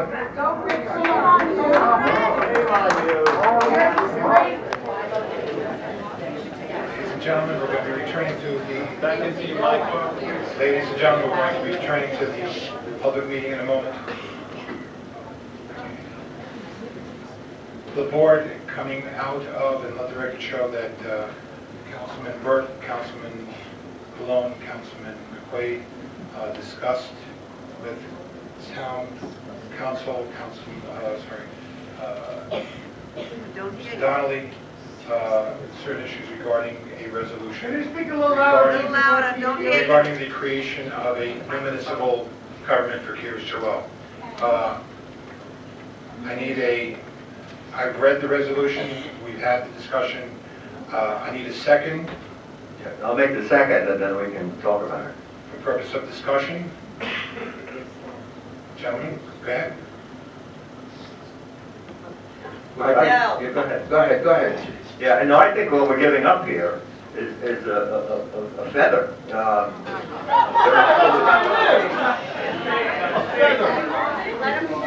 that what you think about where I live? Why? Is that what you think, Dan? Please continue. Mr. Ledford, please don't. Don't equate it with your home. The potential of us becoming lead agency is close to nil. One of our council members already sent a letter to the DEC saying that the town board couldn't do it. And in 7 or 8 cases where the DEC had to make rulings, they picked the receiving village. So we're way back as far as any chance. And so I think we're giving up. Actually, I do. So we're not giving up anything, and there's a chance for this town, everybody here, to vote for the people they want up here and come to these meetings and have a good time, and not have to wait to hear from the late turnout in KJ that I've listened to for 15 years. So this is a golden opportunity. I thought it was a golden opportunity in January. We set up a Blue Ribbon Commission. The Blue Ribbon Commission was necessary to get the... Where is it? Oh wait, Jim Scoopus is here. He was on it. What are you smoking? The Blue Ribbon Commission was proposed as a Harley appointed jury to head up that commission. And the job of the commission, the Blue Ribbon Committee, was to bring in an assemblyman, some county legislators, political people to come sitting around the table. Well, one of the councilmen here said, we can't trust Jerry McQuaid to run that committee. It needs to be somebody neutral, is what he said. We threw up our hands, and we gave it to the county. We gave it to Steve Newhouse, and let's see, let them pursue. They've got resources. They can do it. So, and they didn't. They're not interested in this. They're not interested in this at all. So this comes now a second opportunity where we might be able to have the town of KJ and the town of Monroe separate, friendly neighbors, whatever.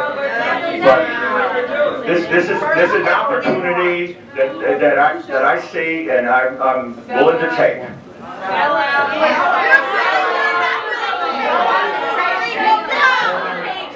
Again, this Blue Ribbon Commission was a letter on, I believe, January 16th. I'm trying to find the exact date. A letter was sent to, and a request made to the county executive that he should form this committee. He should be the one that spearheads these issues. And he never responded back. This was, so the issue, ladies and gentlemen, I will clear this room. I will clear the room. I'm trying to respond to this issue of a Blue Ribbon Committee. This was put into Mr. Newhouse's hands, and we never heard from him again. Just like we didn't hear from anybody else.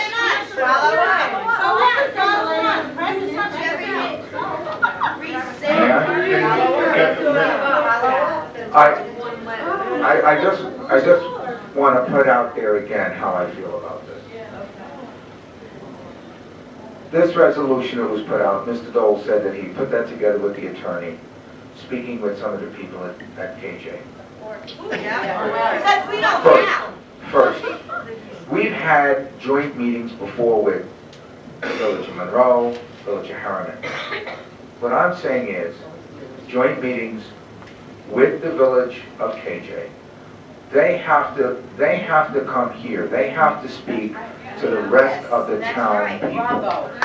We have to have some dialogue. have any dialogue, people feel that they're being, well, having screws put to them. Because there is no dialogue, there's no guarantee, they don't feel that there's any give or take. They don't hear from that wizard behind the curtain, if you will. We have to have some dialogue. I'm suggesting that we have open meetings in a larger form, of course, with the village officials as well as the town officials, with input from both people in the village and people in the town. I'm saying it, what I'm saying is this, I think that everybody in the room would like to see this separation. However, there should not be a precondition. Thank you.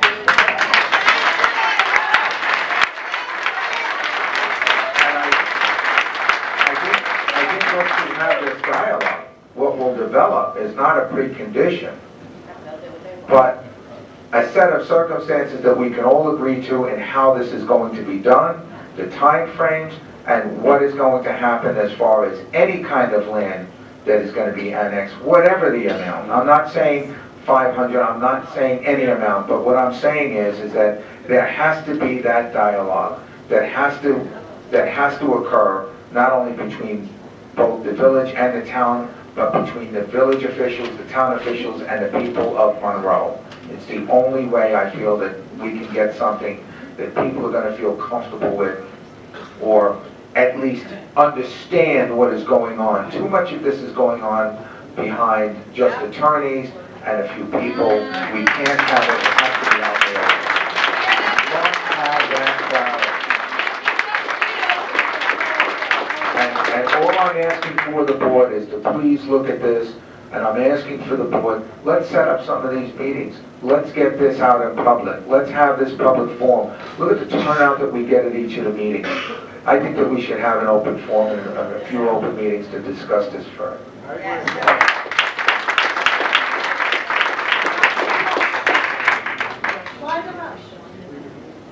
While I do not agree with the quick nature of this, I think it was done too quickly. I don't like the hard sell.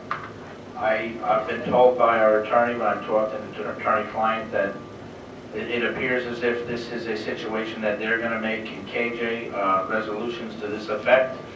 I would prefer if our motion is contingent upon the government of Curious Joel making their, whatever the lawyers worked out, as far as how the language is. I would prefer that we know before Mike or anyone, we do anything officially, as far as sending a letter to the DEC.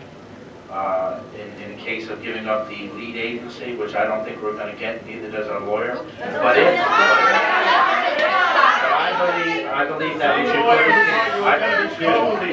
I believe that we should have it contingent on the fact that they do pass a resolution of the same type, so we know that this is not something that they're going to back out of. I believe they do want to separate, but I think all we're giving up, in my opinion, is something that we're not going to achieve. We talked to a lawyer, I just talked to a lawyer in the back room, what are odds with getting the DEC. Excuse me. I trust Mike Donald's legal opinion. I don't think we're going to win the DEC contest between us and KJ. It's not going to happen. But what we got from a weak bargaining position as far as the DEC is concerned, excuse me, from a week, everything has been talked about. I talked to Mike about legalities of this, about the situation of doing it this way. It's all legal.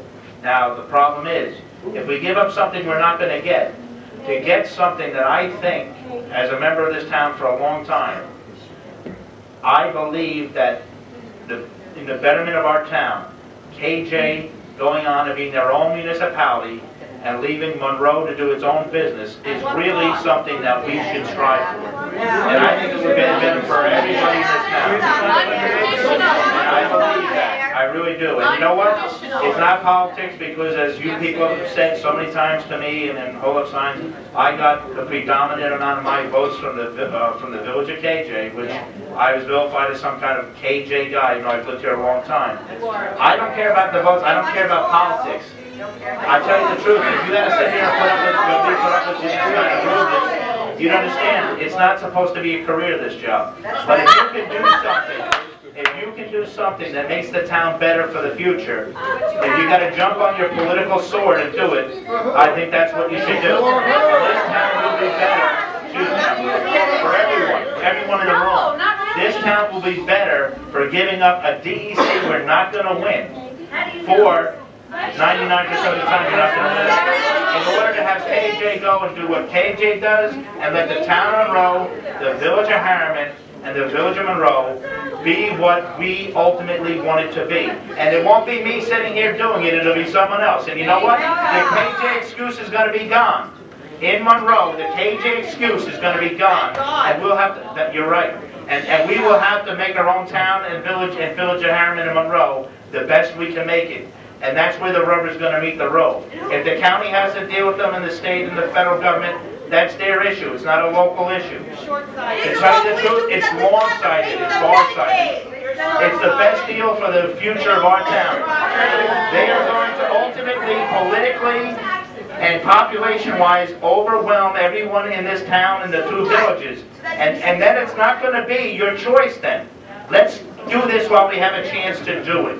And let our home rule be our home rule, not their home rule. What's the Jerry, your attorney said, What's something we're not going to win anyway? Jerry, how do you know? We're not going to win it. What does it matter if they do secret? We will have to spend $200,000 or more to do secret out of taxpayer money. Secret will be looked at by every agency in the county and by the state. There's no magic miracle. I know you want to shadow me, but I'll shadow you now. The fact is, they will not play any games with secret. No lawyer's going to lose his license. No engineer's going to lose his license. The planners won't lose their license. Annexation is not anything but property owners trying to execute their rights as property owners to go into a municipality that will serve their needs better. That is what it is. It is what it is. That's the fact. And if it legally stands up to it, and let me tell you, if you had a board here like over in, let's say, Woodbury, who've already prejudiced themselves, when you go into court against the property owners, you will lose. You will lose like Woodbury and Woodland Grove always lose. This is our chance to separate it out. Take the chance. Please, stop the rhetoric and listen to what I'm saying. We will be able to move on our own direction. If we don't do it now, I read, and I'm going to say it now because I see all the signs here from United Monroe. I read their pamphlet saying that the population growth was going to make it too late for the future. You know what? There was a little bit of truth in that. And if we don't take the chance now and do this, we're going to lose for our future, our children's future, and our grandchildren's future. And I also say, I believe that is best for all of you. You don't have to believe that, but you'll see. Thank you very much for listening to me. Whoever did. Ladies and gentlemen, all I got to say is this, please. Understand this. And this is what I say to my family all the time, my kids all the time. If you pursue nothing, you get nothing. Right. We have something on the table here. But I still say that we have to develop dialogue with them, and not just a one-way street, and again, not behind closed doors. We got to have some open and honest discussion. Now, their population is growing. We all get that. We know that they go out and vote in block. We get that. But the thing is that it is still the town of Monroe. It is still the village of KJ, and I still think that we should have open public meetings with their leadership, and everybody can ask questions. We find out what's going on firsthand. I think no matter how everybody is well-meaning in what they want to do, but at the same time, in the end, we still have to have those open public forum meetings. We have open meetings with the village of Harriman. We have open meetings with the village of Monroe. Why can't we have a joint meeting with the village of Monroe?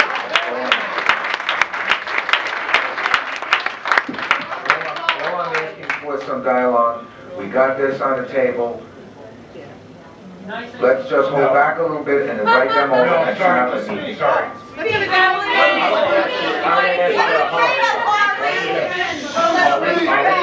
It's your motion. It's your motion. Can we, and maybe the attorney can weigh in on this, can we make the motion contingent on the fact that they make a very similar motion from the village of KJ to assure the people that they are moving in that direction? And that way, before Mike sends anything Jerry, to why do you KC, trust them? Have they ever spoken the truth? there are, I don't like the hard sell either, but it might be a good chance for it.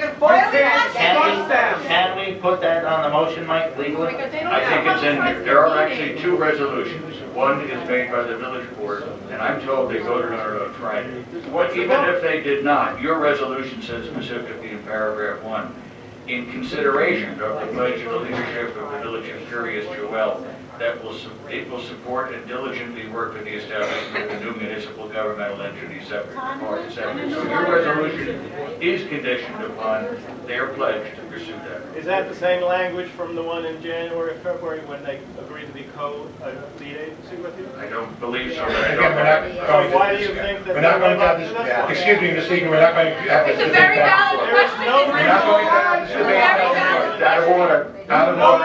Mr. Egan, we're not going to have this debate back and forth. We started this meeting at 7 o'clock. It's 4 hours later.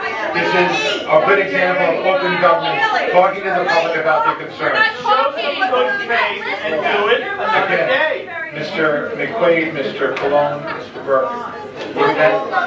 I might just add that Rick needs wants a forum. Well, this goes from here to the county legislature. There's 21 legislators, and they're from all over the county. So you can take your signs, take everything, go up there, and convince them what they should do. Tell all their people to vote against you. So your official position is that KJ leaders are liars, they lie.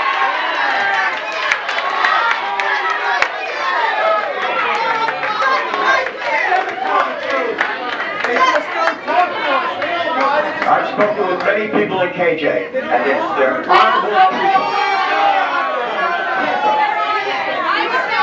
Order like that doesn't belong here.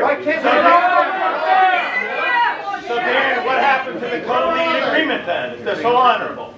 You're out of order. What happened?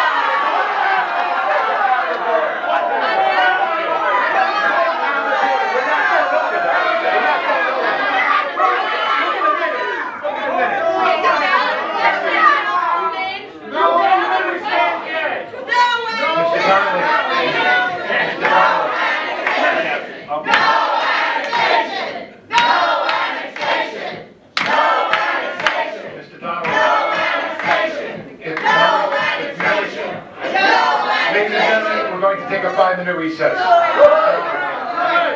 going to take a 5-minute recess. That's right. 5-minute recess. Do you really think that people who abrogated the prior deal are going to live up to this one? I think they won't. Why? Why do you think they won't? No, but what's your support? What evidence do you have? I think they're going to go out on their own. What's the evidence? Why would they stay here? They got enough to be their own town, they'll go do their own thing. Why did they do that? Where's their skin on the table? Where's their skin on the table?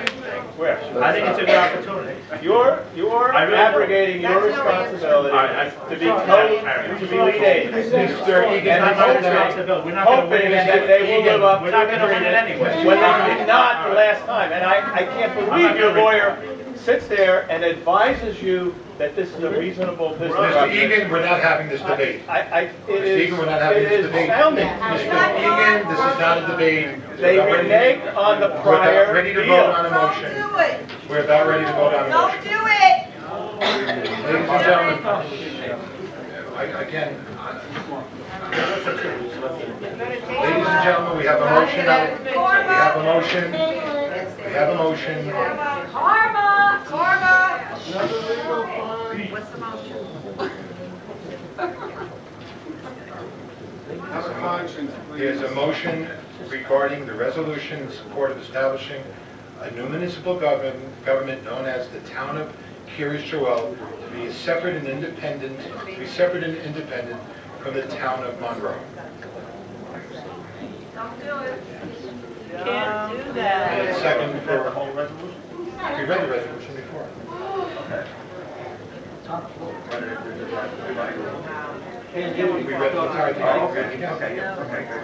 second it. That being said, gentlemen, any more discussion? Say something, Rick. You want me to say something? Say something, Jerry. I'll tell you the truth, in essence of what's better for the town. I'm in favor of the concept of this. I really am. But I am not going to push it forward tonight because I don't like the fact that it happened so quickly.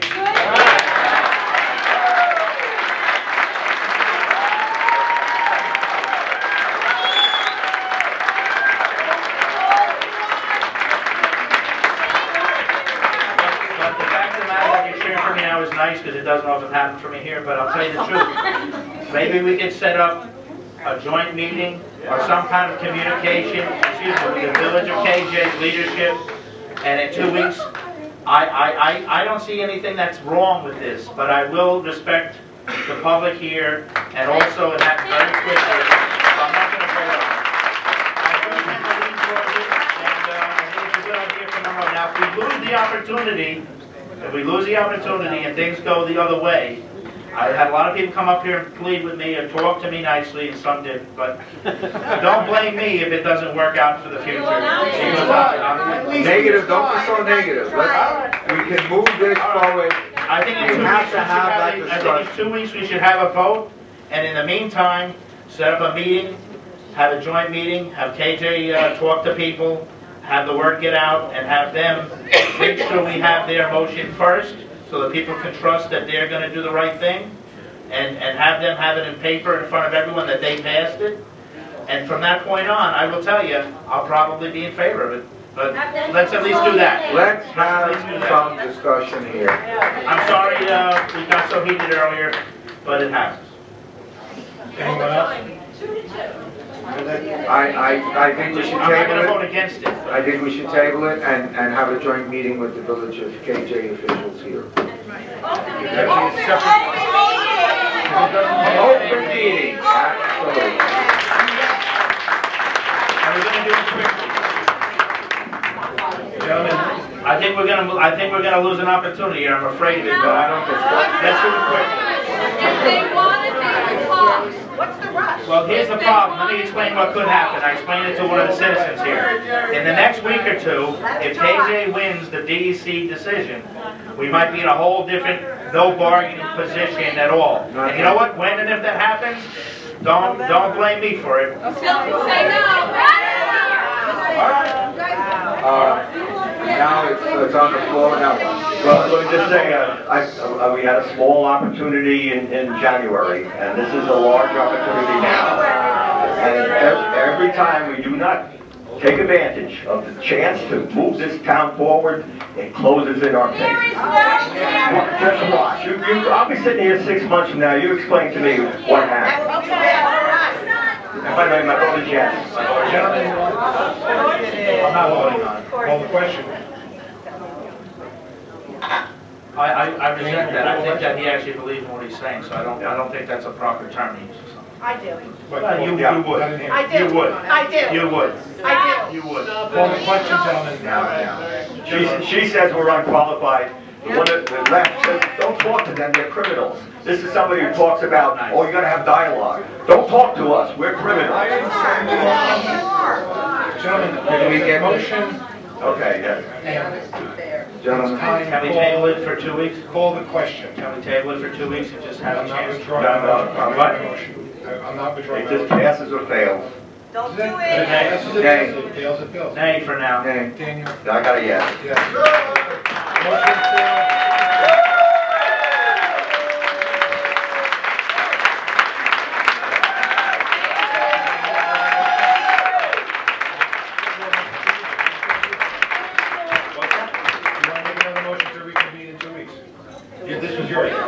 Well, I think that the town of Monroe should set up a meeting and notice it as quickly as legally possible to try and have some kind of joint meeting with the Village of KJ on this issue. And also to give them the opportunity to pass their own motion, which I haven't seen. I haven't seen that they passed a motion in this regard.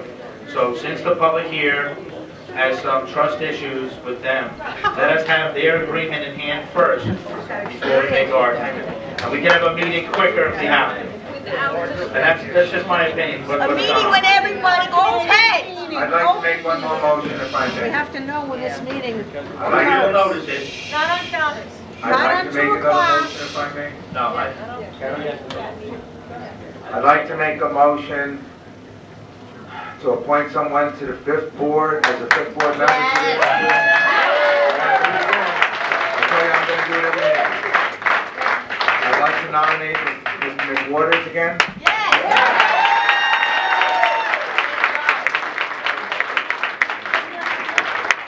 I get a second? Come on, Sharon.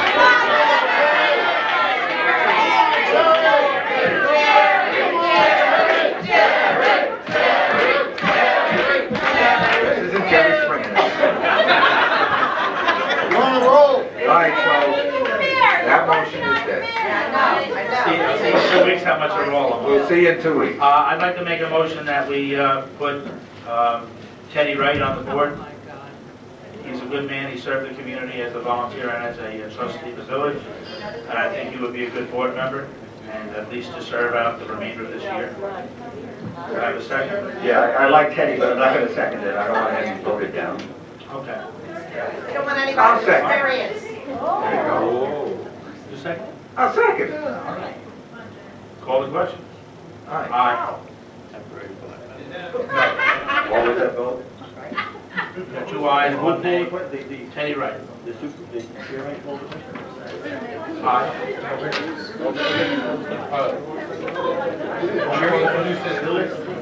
There's been a second.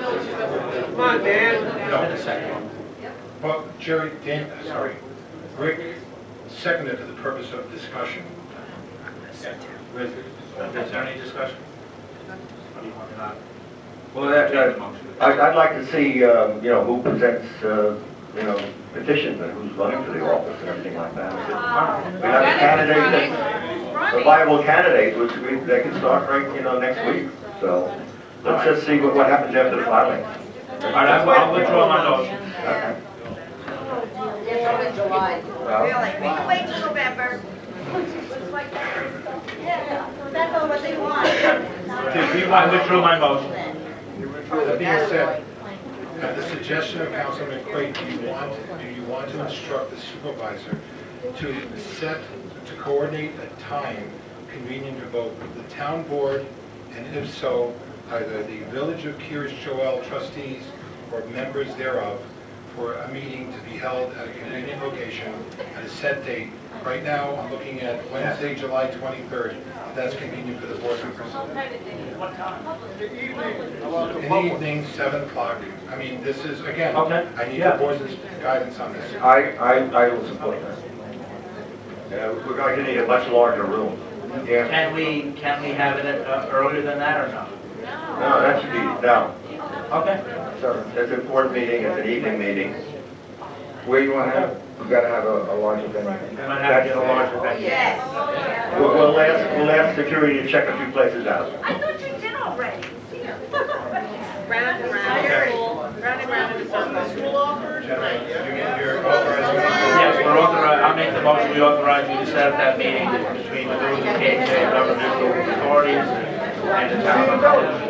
I'll second that. Call the question? Aye. Aye. All right, we're going to, ladies and gentlemen, thank you. We're going to move to executive and attorney-client discuss amongst other things.